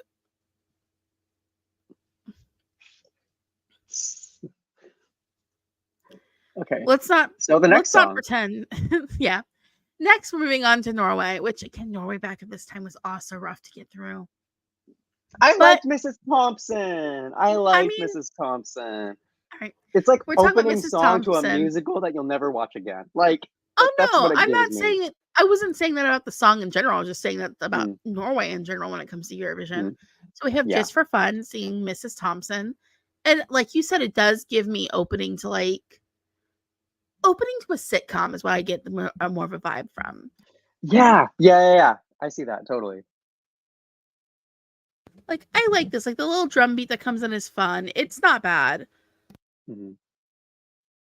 Let me just say, though, like, I get that the outfits are cohesive, but for some reason, they feel random. Like, you know what I like about the outfits a lot? You're getting elements of, like, traditional Norwegian clothing in them. Like, this vest that she has on in the necklace is giving, like, it's giving the bodice piece of it's called bruna in Norwegian, like the traditional dress, I think. Bunad, something like that? Yeah. Yeah, and then one singer has, like, the kind of the belt on, like, this chain belt here. is the same as like also something you would expect to see in that. It's like Styling it's wise, I very like it. much I like it a yeah, lot. Styling. it's cohesive and it doesn't really feel random to me. And I like the thought of like bringing in traditional elements while Hmm. still keeping things on trend because the shoulders are late 80s, early 90s, 100%. So is Hmm. the hair, that mullet, glorious. That is a mullet. Hmm. Like that mullet with a capital M. You stand up and you salute that bad boy. Hmm. Um, yeah, like this whole thing is very much of its time, but it is giving me like 90s sitcom, like early 90s It sitcom. is Yeah, like like, Tim oh, says, we're it's about to giving watch some hijinks, kind of a deal. yeah, like it's Full House. It's very much, of its time, but at least it's like something that you can still feel nostalgic for. It's kind of in Hmm. that same vein as like Spang and Evan Stunvins, which is like very much of its time period, but at least it's fun and interesting. Hmm. And so, like, I don't know, for me personally, I feel like 17th was a little too low. Yeah, 17th is very low, especially because I like the song so much. I've loved it Yeah. ever for as long as I've known 91. Yeah. I mean, like, it's a solid one. I don't know what else to say about this song besides like It it makes me want to hits get on like like a trolley car. like clang clang clang with the trolley, ding ding ding with the bell. Yeah. The sing sing sing on my heartstrings. At the moment I saw you, I thought I'm not gonna sing Judy Garland songs. Woo! Especially since I can't sing. But no, I think that when it comes to Norway, it's just a very pleasant song. It sounds very nostalgic and it's enjoyable, Mhm. like a kid show esque way. It is. Is there anything else you Agreed. wanted to say about? Did you zoom in on your face? Nice. No, I just moved forward if you thought I zoomed in. Unless you zoomed in. I didn't touch my I keyboard. did not. It's an ice Oh. cream truck material. Okay, 10. Um, So we're okay. off to the next country. Yeah, this one's hard to talk about for me. Um, because of obvious reasons. Um, Oh, please continue. I'm gonna wait until you make your statement, and then I won't interrupt, and then I'll make mine. all right, so next up we have Israel with the song Khan. Dua Hmm. Dots. This song is very explicitly Zionistic. I'm Hmm. sorry, but it 100% is. But it Hmm. bops hard. So it's like emotionally, like here's like Yeah. in my head when I think about this, I'm like, I don't like that the song is like a competitor. However, if I know nothing about lyrical content, which is a blessing with the fact that it's in Hebrew, you don't have to know what is being said. You could just listen to the music and vibe. So like if I'm just listening to the music, I love this. However, I don't it leaves a bad taste in my mouth knowing what the lyrical Hmm. content of the song is. Yeah. Yeah. It's extremely awkward. And Yeah. let me also just say, you guys, Israel sending this song and performing as well as it did in the contest should t- teach you a lesson or two their about how their broadcasting attitudes try to paint as much positive soft power for the country as possible. Like they put a lot of thought into this Eurovision act. They put a lot of thought into the styling, how it would be delivered, how like the melody, all that stuff, because this is great PR for them. 3 minutes of some of the best PR the country ever gets, and you can sing about whatever you want as long as it's like a bop and a jam, because at the end of the day, like you know what you know what you're doing. And It's like it's extremely challenging. that's the thing with Eurovision. That's kind of like why I don't want Turkey to come back right now. Mhm. As much as I love the songs Turkey brings to Eurovision so much, I want Hungary to come back for a similar reason. Because it's like it's an expression of soft power Mhm. when you are competing at Eurovision point blank period. Mhm. Um, so yeah, but I'm gonna go ahead and hit play on this one And when and you're pull this up. explicitly Zionist, it just kind of it's almost insulting in a way. Yeah, it is. Um, I have it here, Yeah, but we because have duo like dots you with said, this con. is a jam. It's a bop. I'm not going to deny that. Like this Yeah, is it got third place, and as a song, the composition did deserve a high mark, yeah, but it's and performance extremely wise too, because uncomfortable. the vocals are fantastic. The styling looks Mhm. good. I love her hair. I'm sorry. Like, I think, like, He's so pretty. Like, come on, I yeah. want a 90s blowout so bad. Like, and this is like, You I look so dream cute about in this the hair. 90s blowout. Yes, Like, I I'm want one down. so bad. The costuming is gorgeous. Oh, and Like, this is a mullet with lowercase m. yeah, it's a lowercase M mullet. But like the dress is giving me hints of like Eastern European scarves. I love the Mhm. thought that was put into the styling here and the composition is so good. And it's like one of those things where it's like, am I sitting here having 3 minutes of like propaganda thrown in my face? 100%. Mhm. But like, it's a good package, and it's But like one of it's those good. things that just like it. That's consistently a problem with Israel. It's because they can manufacture soft power so ridiculously well, and all they To need are be avenues fair, like this.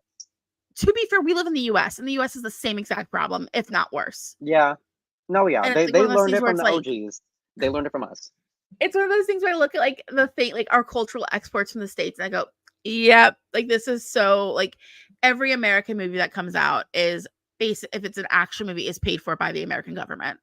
It's like Mhm. kind of like I don't watch action movies anymore. Mhm. For that biggest point, because it's like I'm just watching 90 minutes worth of American propaganda. That's like, oh, we Mhm. should put more money into the military industrial complex. See, and Yeah. like it's just it's one of those things that like as we're consuming and being consumers, it's something you need to be conscious of. But like it Yeah. just the styling here is good. The thought that was put into everything is so The good. choreography is good. The Like, it's a choreo is very great. dynamic The song. hair is great. Like I have nothing but positive things to say about this as a Mhm. song minus lyrical content. Mhm. And like that's kind of my issue with this. You know what I mean? Like I get why this came third. I think it deserved its placing, Mhm. given everything that we have going on. I wouldn't have personally put it there, even minus knowing what it's about. But I Yeah, think it's it's not still my like a third. It's good definitely not my entry. third, but No, it it's in does my deserve top top 10. If I 10 had to for what sit it is worth. down, Yeah. yeah, that's how I feel about that one. I don't know if or do you have anything else you wanted to say? Um, no, but I mean, I guess like the only thing left I could say is this isn't the only time Israel has taken kind of like a Zionist package and rebranded it to make it seem like what it was not.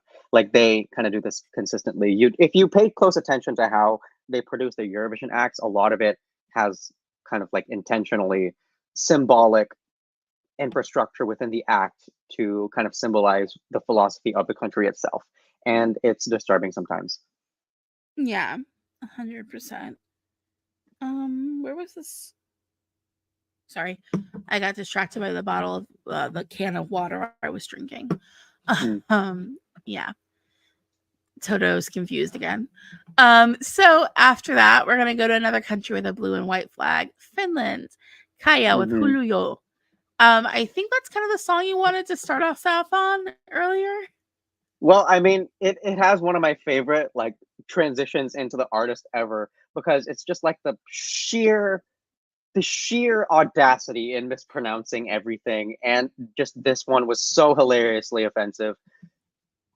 God, I feel bad for the artist, Oh, but he's at the doing it same right time, now. Finnish is a hard language. I'm sorry. I don't mean to it be rude when is. I say But that. you're the host. To people You're the from it's host. hard. It's hard. Like it's I struggle. Kaya Huluyo, right? Huluyo. Hulu. They don't pronounce the Huluyo. Y, so it's just Uh, hulu. Huluyo. Huluyo. Oh, Mhm. I don't Gorgeous, know. so I pretty. love I this dress. I love. want this Oh gosh. dress. So I love the Also, the dress. I love her song. I just yes, everything about this is yes to me. yeah, no. Finland was hitting all my boxes, checking them all off. Mhm. Well, this place, this came what? Like, uh, That it can't did be not right. do Oh, it well. came I 20th. remember. It came 20th. Shoot, Yeah, not 20th. deserved. 20th, not deserved. Dang. This is like kind of sleek. The dancing, like the choreography here with the camera shots and like kind of having the dancers out of focus and focusing on her face. It's artistic. It's like It's this was cinema. so well thought out. Hmm.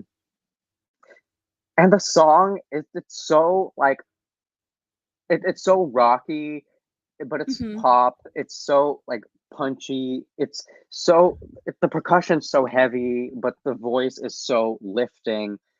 Ah, gosh, I Yeah. love this so much. I can't even. It did not deserve 20th. In no way. No. No way. No way at all.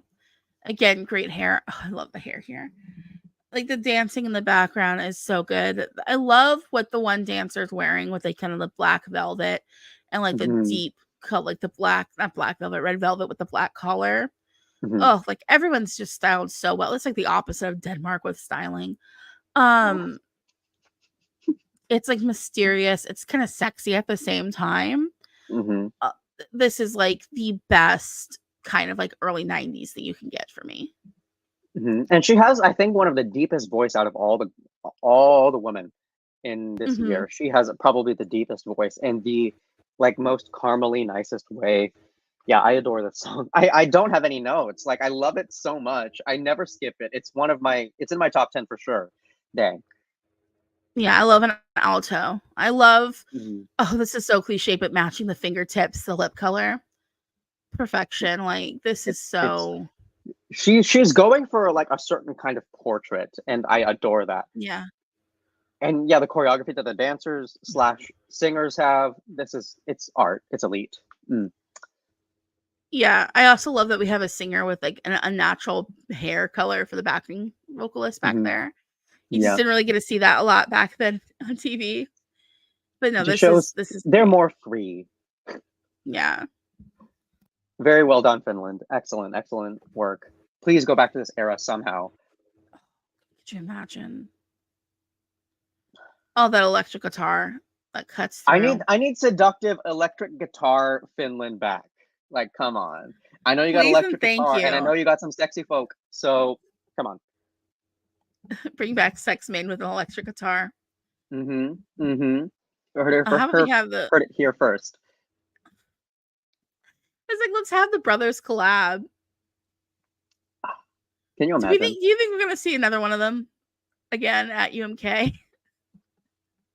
I hope I hope we kind of get like a Chloe Halle situation with them at some point, at least for their Well, entry. That would be lit. But I mean, the I know styles are so different though. yeah, their styles are completely different. It's just Mm-hmm. like I remember like when I was looking in the green room, I was like, oh, you could tell all of them are brothers. Like all the kids were in the green room this Mm-hmm. year, and I was like, ooh, they all have the same face. Okay, I wonder it's what like it was looking at like them. to be their music teacher, because I know that they probably all like had one who would like come to their house or something. Yeah, yeah. That's probably No, it's fun. like as someone with siblings that we all kind of look, well, we all look kind of similar.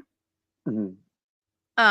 It was like, oh, it's like a flashback to like looking at my siblings and I all sitting on the same couch. Um, but Uh-huh. yeah, we're going on to Germany next with Atlantis 2000. And I'm Mm-hmm. gonna do my best to pronounce this. Diese Plam darf niemals sterben. I probably cannot Um, do better than you. So yeah, all night. no, thank you. I did my best. So your dreams. I don't know. Your dreams, Darf. I was like, your dreams are never on the roof, but that can't be right. Um, sorry. It's something about dreams. Mm. Let's go ahead and let's talk about this one. So this ended up coming 10th. No, this came Mm-hmm. 18th. I'm confused. Mm. This came Let me 18th have a with look 10 again. points. Okay. Mm-hmm. Yeah, I was just getting confused. Like, I don't remember this one very well. Um, it's giving children's movie once again. Yeah, it Um, is the melody, but like not even a children's movie. It's like it was on VHS, didn't make it to DVD. You know, yeah, it's like like this it is a didn't even. direct to video sequel of something. Yeah. And like it's very Okay. I don't know. Sorry, please continue. I was about to interrupt, but yeah, please. it's very choir school, like school choir. Melodically, They kind yes. of they kind of are styled like oh no man, it's giving No, Mormon I kids. know what it is. I know what it is. I know what they're styled like. So I don't know if anyone in the chat, anyone viewing this stream, has ever been into a Cheesecake Factory. That is a restaurant out here in the States. And when you walk into a Cheesecake Factory, typically what you're going to see are three hosts, two servers, and like the general floor manager. What do we have in front of us here? On the left, 3 hosts. The general manager's on the very right, and the 2 servers are the 2 on the middle right. There we go. We have the front of house at Cheesecake Factory. It's a restaurant. This woman's hair is so long. It's pretty though. She has very pretty long hair. You say Cheesecake Factory, and I don't know what the Cheesecake Factories were like. They're kind of interior decorated or kind of very opulent. Mm-hmm. The stage is kind of giving Cheesecake Factory.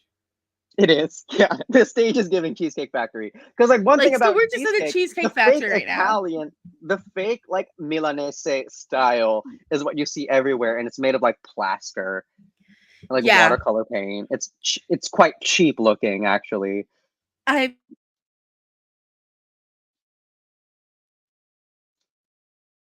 God, the styling, and it's like inconsistent styling as well, which can work a lot of the time.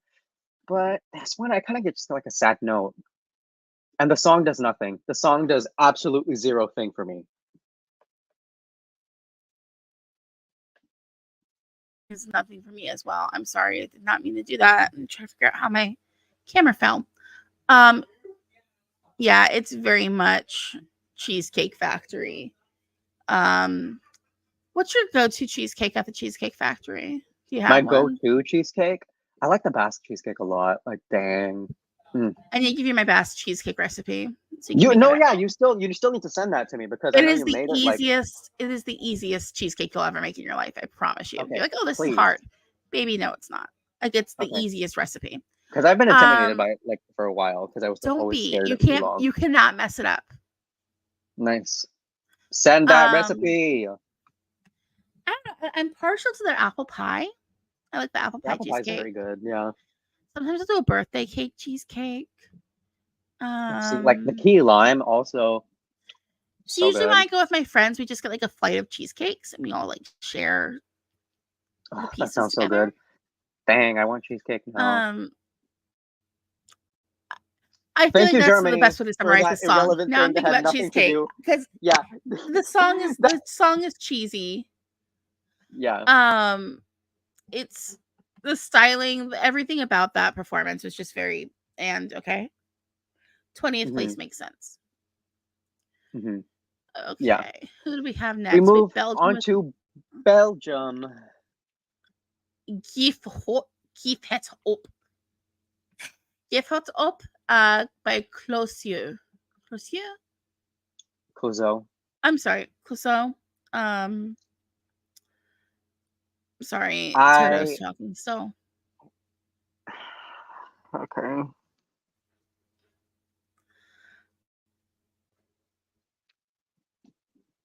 I think didn't they have like a hit in English at one point?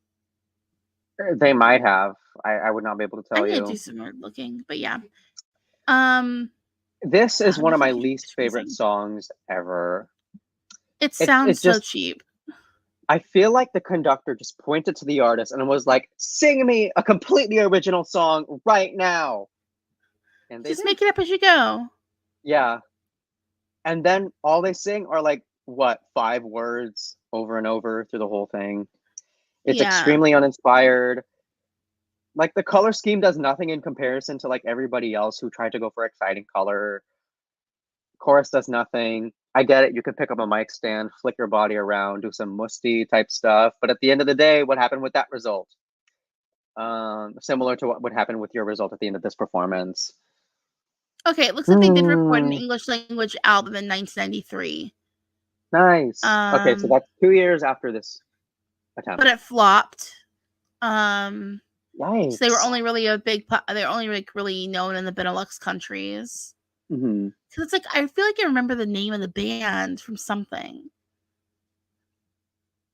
I mean, if you told me that they were famous for some kind of like English language hit, I would believe you because they do have the kind of sound that I feel like would have done well in the market at the time. Yeah. But, yeah. You picking up that mic stand is really that's what the performance is, isn't it? Like that's it. It's very, how do I phrase you carrying that mic stand with you. Honestly, carrying a mic stand is a choice, and it makes it can make a performance really interesting and dynamic. But the song does give make up a song right now on the spot. Like this sounds like something I would sing to my dog. Yeah, no Because thought I went sing to my into dog it. constantly. And You just like sing, pure singing, pure singing. No meter, no melody, no rhythm, no intention, just singing.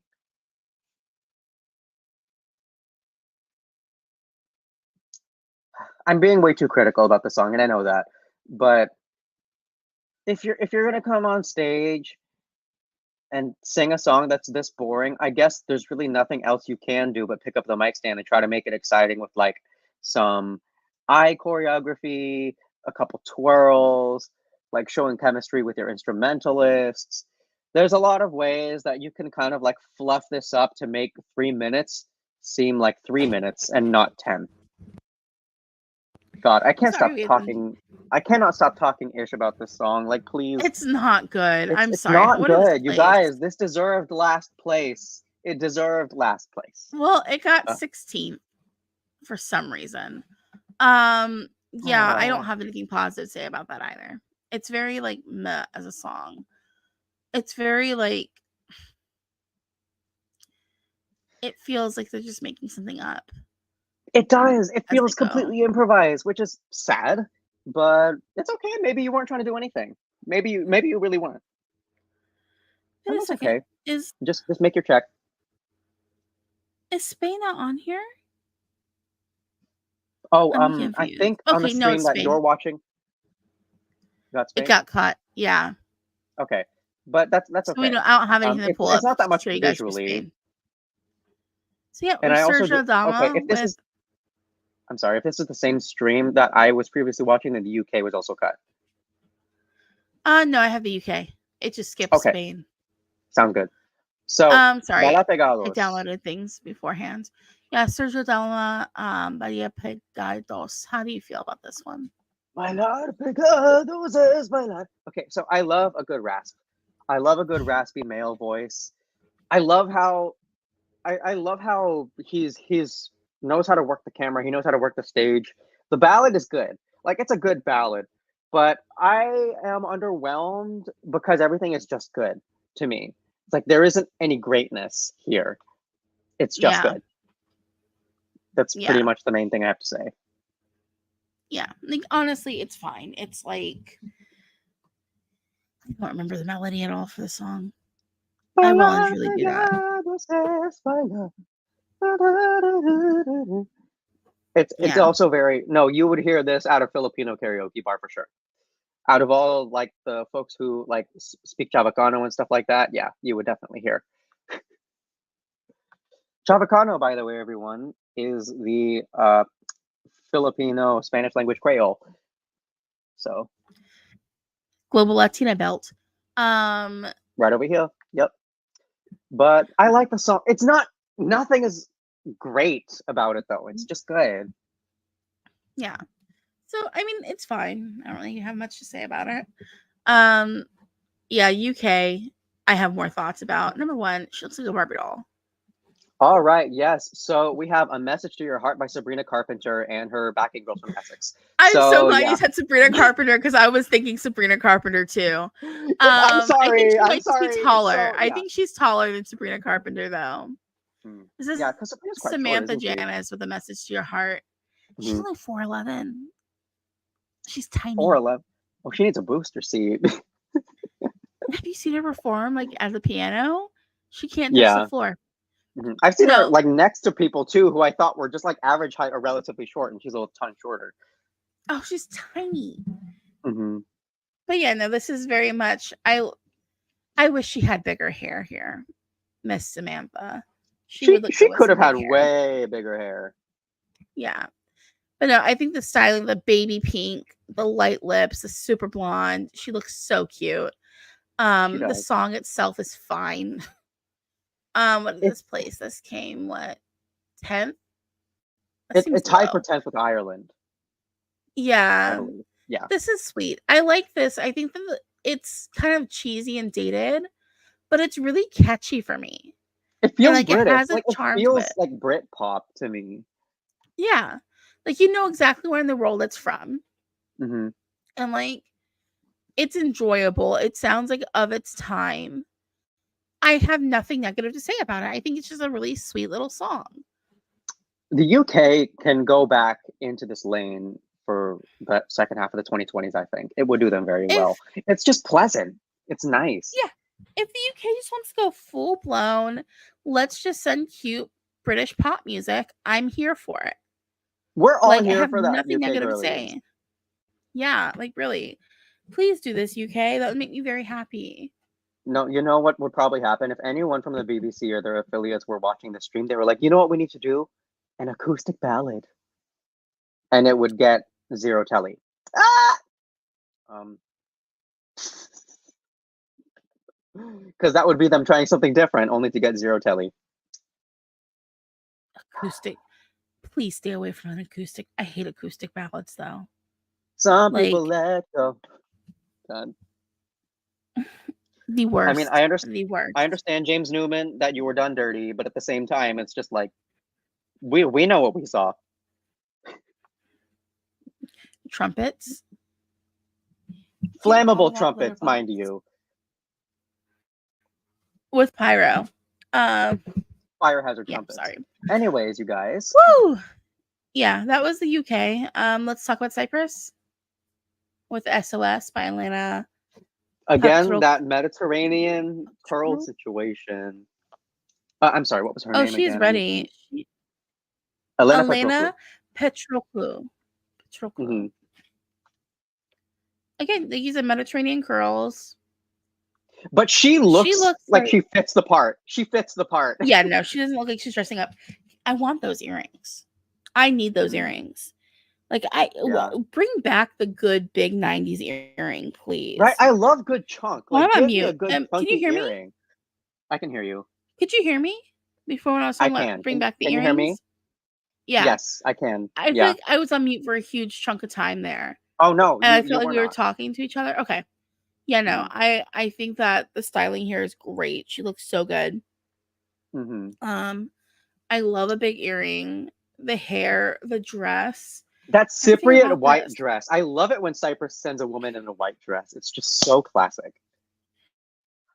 And there's something about like the combination of the white dress with like the gold jewelry that just feels classy. Mm-hmm. It feels like you're on. Yeah. I know this is gonna sound extremely like shallow, but it sounds like you're on Mount Olympus. I mean, a little bit, yeah. Oh, the French tips. To some degree. Woo, she's a classy lady. French tips. Mm-hmm. She's extremely pretty. One thing, though. Yeah, I'm sorry. I got this song by does the mullet. nothing. This song does nothing. It's let down. Like, if I'm just looking at this, I'm like, yes. And then I turn on the sound, and I'm like, no. Mm-hmm. Never mind. I take back everything nice I had to say. And that's kind of like why we're talking so much about the styling here, because I think this song just does nothing for me. The styling stands out more than anything, more than the song itself. And I get it that like Cyprus, for a good amount of time in the 90s, liked to send a lady who would just do the park and bark, just like how you get up there in a pretty dress, wave your arms around and sing a dramatic ballad. I get it. That's the formula a lot of the time. But you gotta put more mind into kind of the overall impact of the song, because the most impactful parts of this song do nothing. Yeah. Like, come on. It's very much meh, you know? Uh-huh. Like, I have nothing really positive nor negative to say about it. It's just, it's there. Love the gold, love the pearls, love the white. The hair is on point. The makeup is excellent. The French tips are cute. Visually, this is perfect. Yeah. And if you're going to make the backing folks beige, be white. Yeah. Honestly, I think my aunt had that same outfit she used to wear to work. Oh. I wear that to work now. I mean, yeah. I think I kind of brought it up briefly, but yeah. So that was Cyprus. We don't have that many countries left. We just have Italy. Oh shoot, we're about to finish. Yeah, we're almost done. Oh my gosh. Sorry, I'm just trying to pause. That was quick. I always feel like whenever we review an entire year, whether that be during on season or during a retro, I feel like whenever we do this, it goes by so quickly. Yeah. I think I'd agree with that statement. I'm just trying to find something real quick. I apologize. Cyprus girl, please send another ballad. Please send another Greek ballad. Hell yeah. That Style would it be like so that. nice. Would love that. Yes. If we had something like 2011 with San Agalos Sagapisa or something like it was called, yes, that's winner quality to me. Cyprus, I know what you got, girl. I know what you're capable of getting if you don't got it yet. So Yeah. yeah, jump back on the wagon. Get get some fire back under I your believe in you, ass. Cypress. Hmm. I believe in you, baby. I miss you. You used to be so good. Um, Even Ella over there that I thought was so good. Oh, right. wow. Rest Yeah, no, in. that was not bad. So yeah, we've gone on to Italy. Peppino di Capri. I think it's just so like I think it's great when the host either opens or closes the show. It's just something I love. There's just Yeah, something poetic about it to me when they either open or yeah. close. And I can't pronounce Italian. You do this. Come dolce mare. So yeah, Oh, Peppino de Toto had no Capri. trouble pronouncing that one. Good for him. Oh, but it's in Neapolitan. Ugh. What? The song is in Neapolitan. Neapolitan? Oh. Yeah, like Oh. the language from Naples. It's the same language that Giolier was singing in San Remo. No, I'm sorry. I thought we were talking about ice cream for a second. I'm like, why This are we bringing up? Neapolitan, yeah. Yeah, I I was like, why are mean, we I talking about love that ice cream? I'm Neapolitan so confused. much. I love a good Neapolitan ice cream. Don't get me wrong. I was like, why? What does this have to do with ice cream? I was like, oh no, I'm sorry. Also, Pepino di Capri sounds like the name of a sandwich. It does. Not gonna lie. It's like, let me get a Pepino de Capri. And it's like, oh, there's pesto in this. But I like this one because it's like it's a ballad, but it's like a dramatic kind of. It's a dramatic Italian ballad in a certain This is way. the most Italian song I've ever heard. It's the most Italian thing ever. Like, and okay, this is tied with my winner with three other Mm-hmm. songs. It's perfect to me. Like I when you get want an it though. Italian ballad that feels like it was written by an Italian for other Italian people, not tourists. This is what this feels like. And also the vocal delivery is so unique. Like the way he's singing is not Mm-hmm. it's not exactly what like a theater director would tell you how to sing, but it fits the timbre and delivery of the song so well. It's just so passionate and intimate and Italiano. I have So I nothing have but a good things to say. question. Mhm. Have you ever watched The Bear? No, I haven't. I haven't. Why? Because he looks like the uncle they keep asking for money from. And The Bear, like I'm telling you, let me get a Oh picture of this no, man. I know who you're talking about because I've seen fan cams.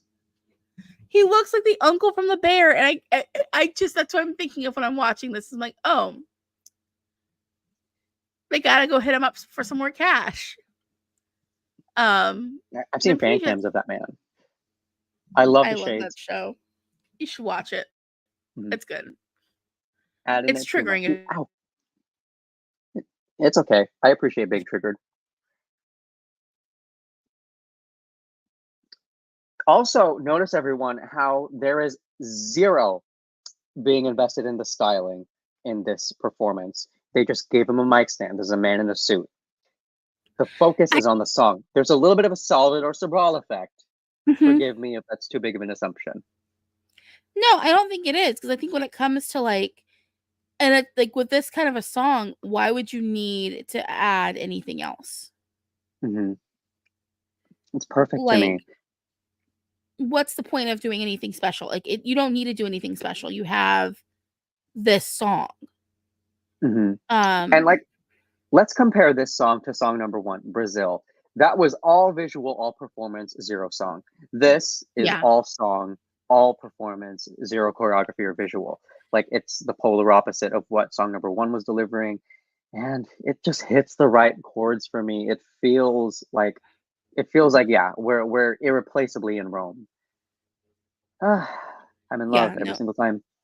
it's so good. It's honestly just so good, and it hits, and it checks off all the boxes you need from a good Italian ballad, and I think it's Mhm. really well deserved that it did so. It came top 10. It was finished 7th overall, and I think Mhm. that was very much deserved. I would have put it higher personally. 'Cause I Mhm. just feel like when it comes to like both Italy and what was the other one, that Portugal, those two, they were 7th and 8th in the like, Mhm. over, once everything's settled. But those two for me are just probably the strongest ballads of the year because they don't Yes. feel like dated early 90s ballads. They feel very much like, I mean, they are dated, but they feel rich and they Mhm. feel lush and they have like a quality to them that I just find that I appreciate a lot more. Um, Mhm. that I feel like they were given as far as the judges go when they voted for It's like this. the artists were correctly selected for these songs, or like whatever the selection process was, made it so that the artist had a unique kind of like signature impact that Hmm. that transcends age. And yeah, like you said, Portugal and Italy capitalized on that very well. Yeah. And then now we're heading into the interval. I hated the interval from this year. I don't typically watch it back. It's just taxing mentally to get through.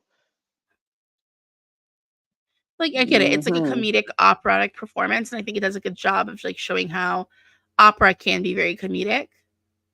You know what I mean? And I don't think Yeah. that's like something that really people think about. But I think when it comes to older Eurovisions from like before the 2000s, I never really liked the intervals.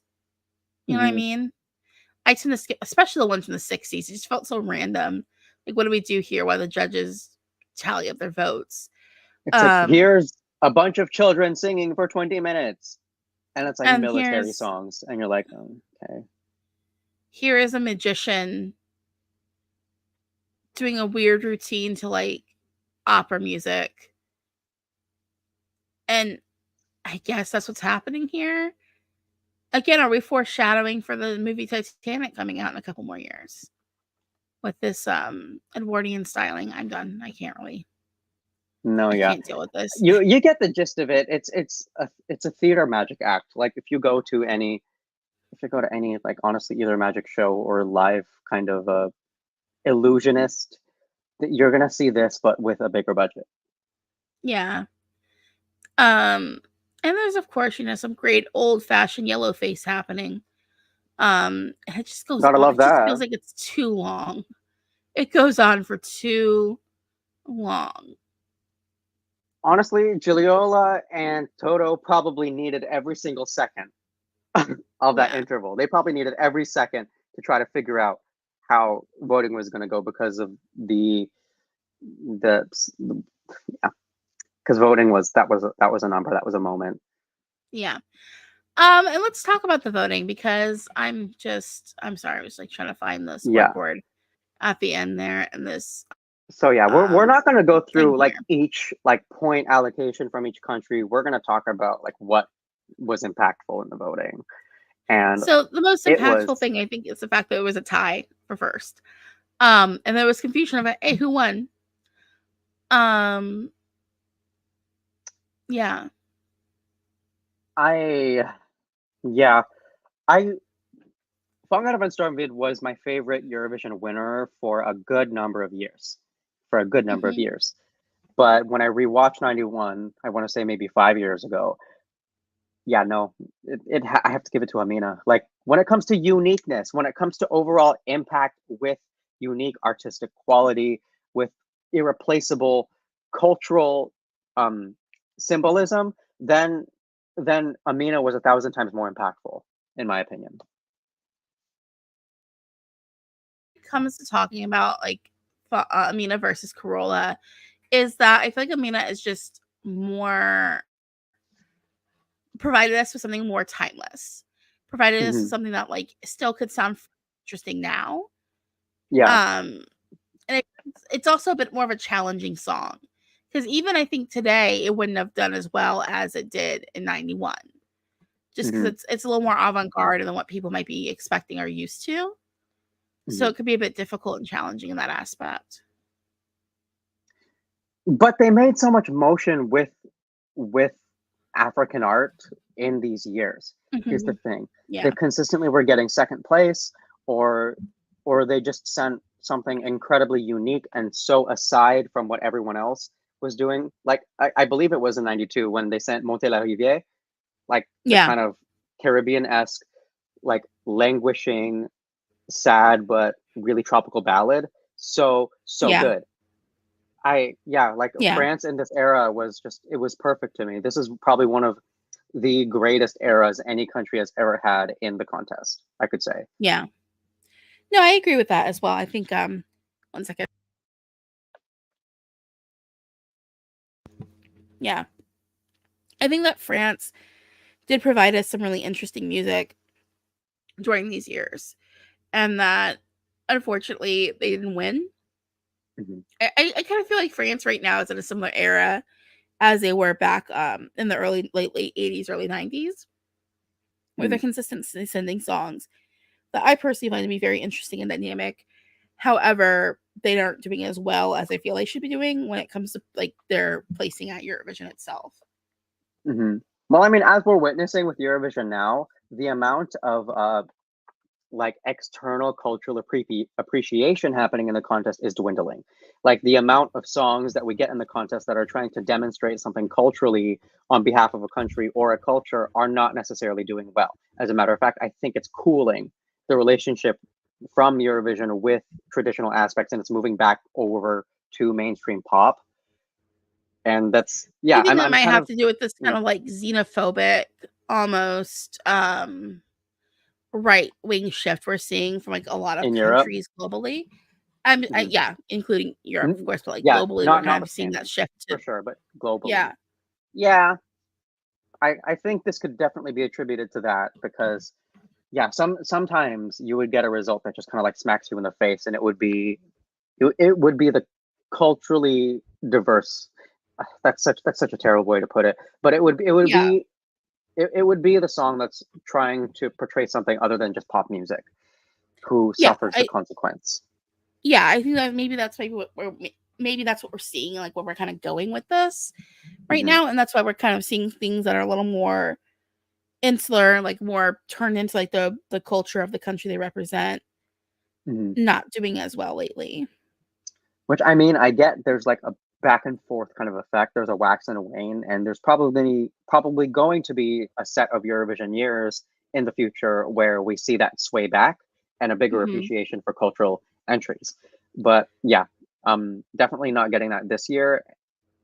I'm back to the point though. I do miss old France. I do miss the fact that they were taking risks like that, and they were doing well with them. Yeah. I honestly like I think France is one of those countries that when it comes to Eurovision, I appreciate them being there. Mhm. I know they want to win again. I can see that kind of like from what they Slimane, do. I mean, Barbara. even like they've kind of been in a shift of let's tap into our immigrant population more. Hmm. Cause like Simon, he's what, Algerian? Hmm. Barbara Pravi, she's Iranian, I think. Yeah, I believe so. Um, then we had Lazara, who was Moroccan, I believe. yeah, Moroccan, what's his name? Bilal was his name? Bilal, yeah. I don't remember his Okay, ethnicity though. Moroccan. Mm, Moroccan. Like so we're seeing like a shift towards tapping into that like North African to, Middle East kind of immigrant population, mhm. despite the way that people who are from those areas are kind of treated in France, like by the French public as a whole. But we're kind of seeing Yeah. them kind of put in this like being tapped into and used um at Eurovision in a way that's nice to see. But I don't know. I think maybe France needs to tap more into their sub-Saharan African population. I think that like Hmm. bringing us back to like the LA of it all would be a Hmm. positive impact on them. I really think that when it comes to the UK as well, I would love to see those two countries. The UK has never really done it before, tapping into like their large immigrant populations in the I country. don't I don't legitimately see the UK doing that in the near future. I I just don't don't. either, but I think that if they did, it would be a positive for them. Hmm. Yeah. You know what I Because I mean? mean there's a lot of good like diaspora artists in the UK. There's a lot Mhm. of really good ones. like the London music scene, all like kind of like there's a bunch of like underground folks who don't necessarily write Eurovision type music, but if I saw them in the contest, then I know that I personally would like to see them do well. But I also think after this year, with the way things kind of went, you're not going to see those artists wanting to be anywhere near Eurovision for a while. Yeah, especially because like it just has to be such a big symbolic slap in the face for the UK every time. Like it's always like some kind of humiliating event with them. And you'll make it out, girl. You'll Oh make it no, out, girl. I'm not even talking about, the placement of Ollie Alexander, Hmm. um, which I still don't know why that got 0 points at the Yeah, televote, me either. other than that right wing shift we discussed briefly earlier. Hmm. Because to me that looked like a VMA performance. That was so polished, so slick, so clean. Except the walls. I mean, But the yeah. walls were filthy. But Don't get me why is that wrong. filthy? I'm gonna bring this up again. I don't care. I don't care if it has nothing to do with the rest of the stream. Why did the walls have to be that dirty? I get it. Lock a room, whatever. Just to upset you, Jordan. That was But solely just to like make you sad. the amount of black mold that I saw, it's like I started itching just looking at the stage. I don't know what to tell Work on you. that. Work on that, UK. Give it a I'm scrub it up done. it's like I really want to introduce them to some Fabuloso because that stuff works like Oh, I nothing. love Fabuloso. I love it so Fabuloso, and much. it smells clean, and you're just yeah, What's your color? uh, Which one do you usually buy? purple every time. I like the Yeah, blue. the blue Sometimes I one's do good purple. too. I have Yeah. purple in my closet. I have purple, blue, and pink in my closet right now. Mhm. Just because I don't know what I want the room to smell like. I'm No. a Fabuloso girly down. Yeah, I think we all are. Mhm. No, it's just one of those things where like I don't know if maybe, and like that kind of ties as well. It's like I don't know where the contest is headed right now Mhm. for 2025.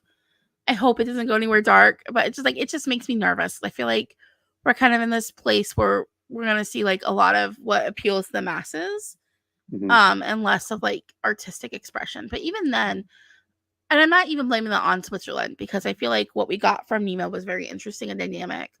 Mhm. Um, but like kind of looking back at what was happening at the contest in like the early 90s, I just don't want to go back to where everything just bleeds together. Yeah, kind of like what we saw in this year with a couple of the songs that we reviewed. Exactly. A lot of the songs were bleeding into each other, and they just didn't leave an impact. It's because they're going for what's accessible, not necessarily what's interesting. Yeah, exactly. And I think that that's just like it's boring. Like let's be Mhm. honest, it's just boring. But yeah, do you have any other final kind of thoughts going about 91? Um, So, regarding 91, it gave us Malama, and Malama was a really good contest. I really love that Yeah. contest.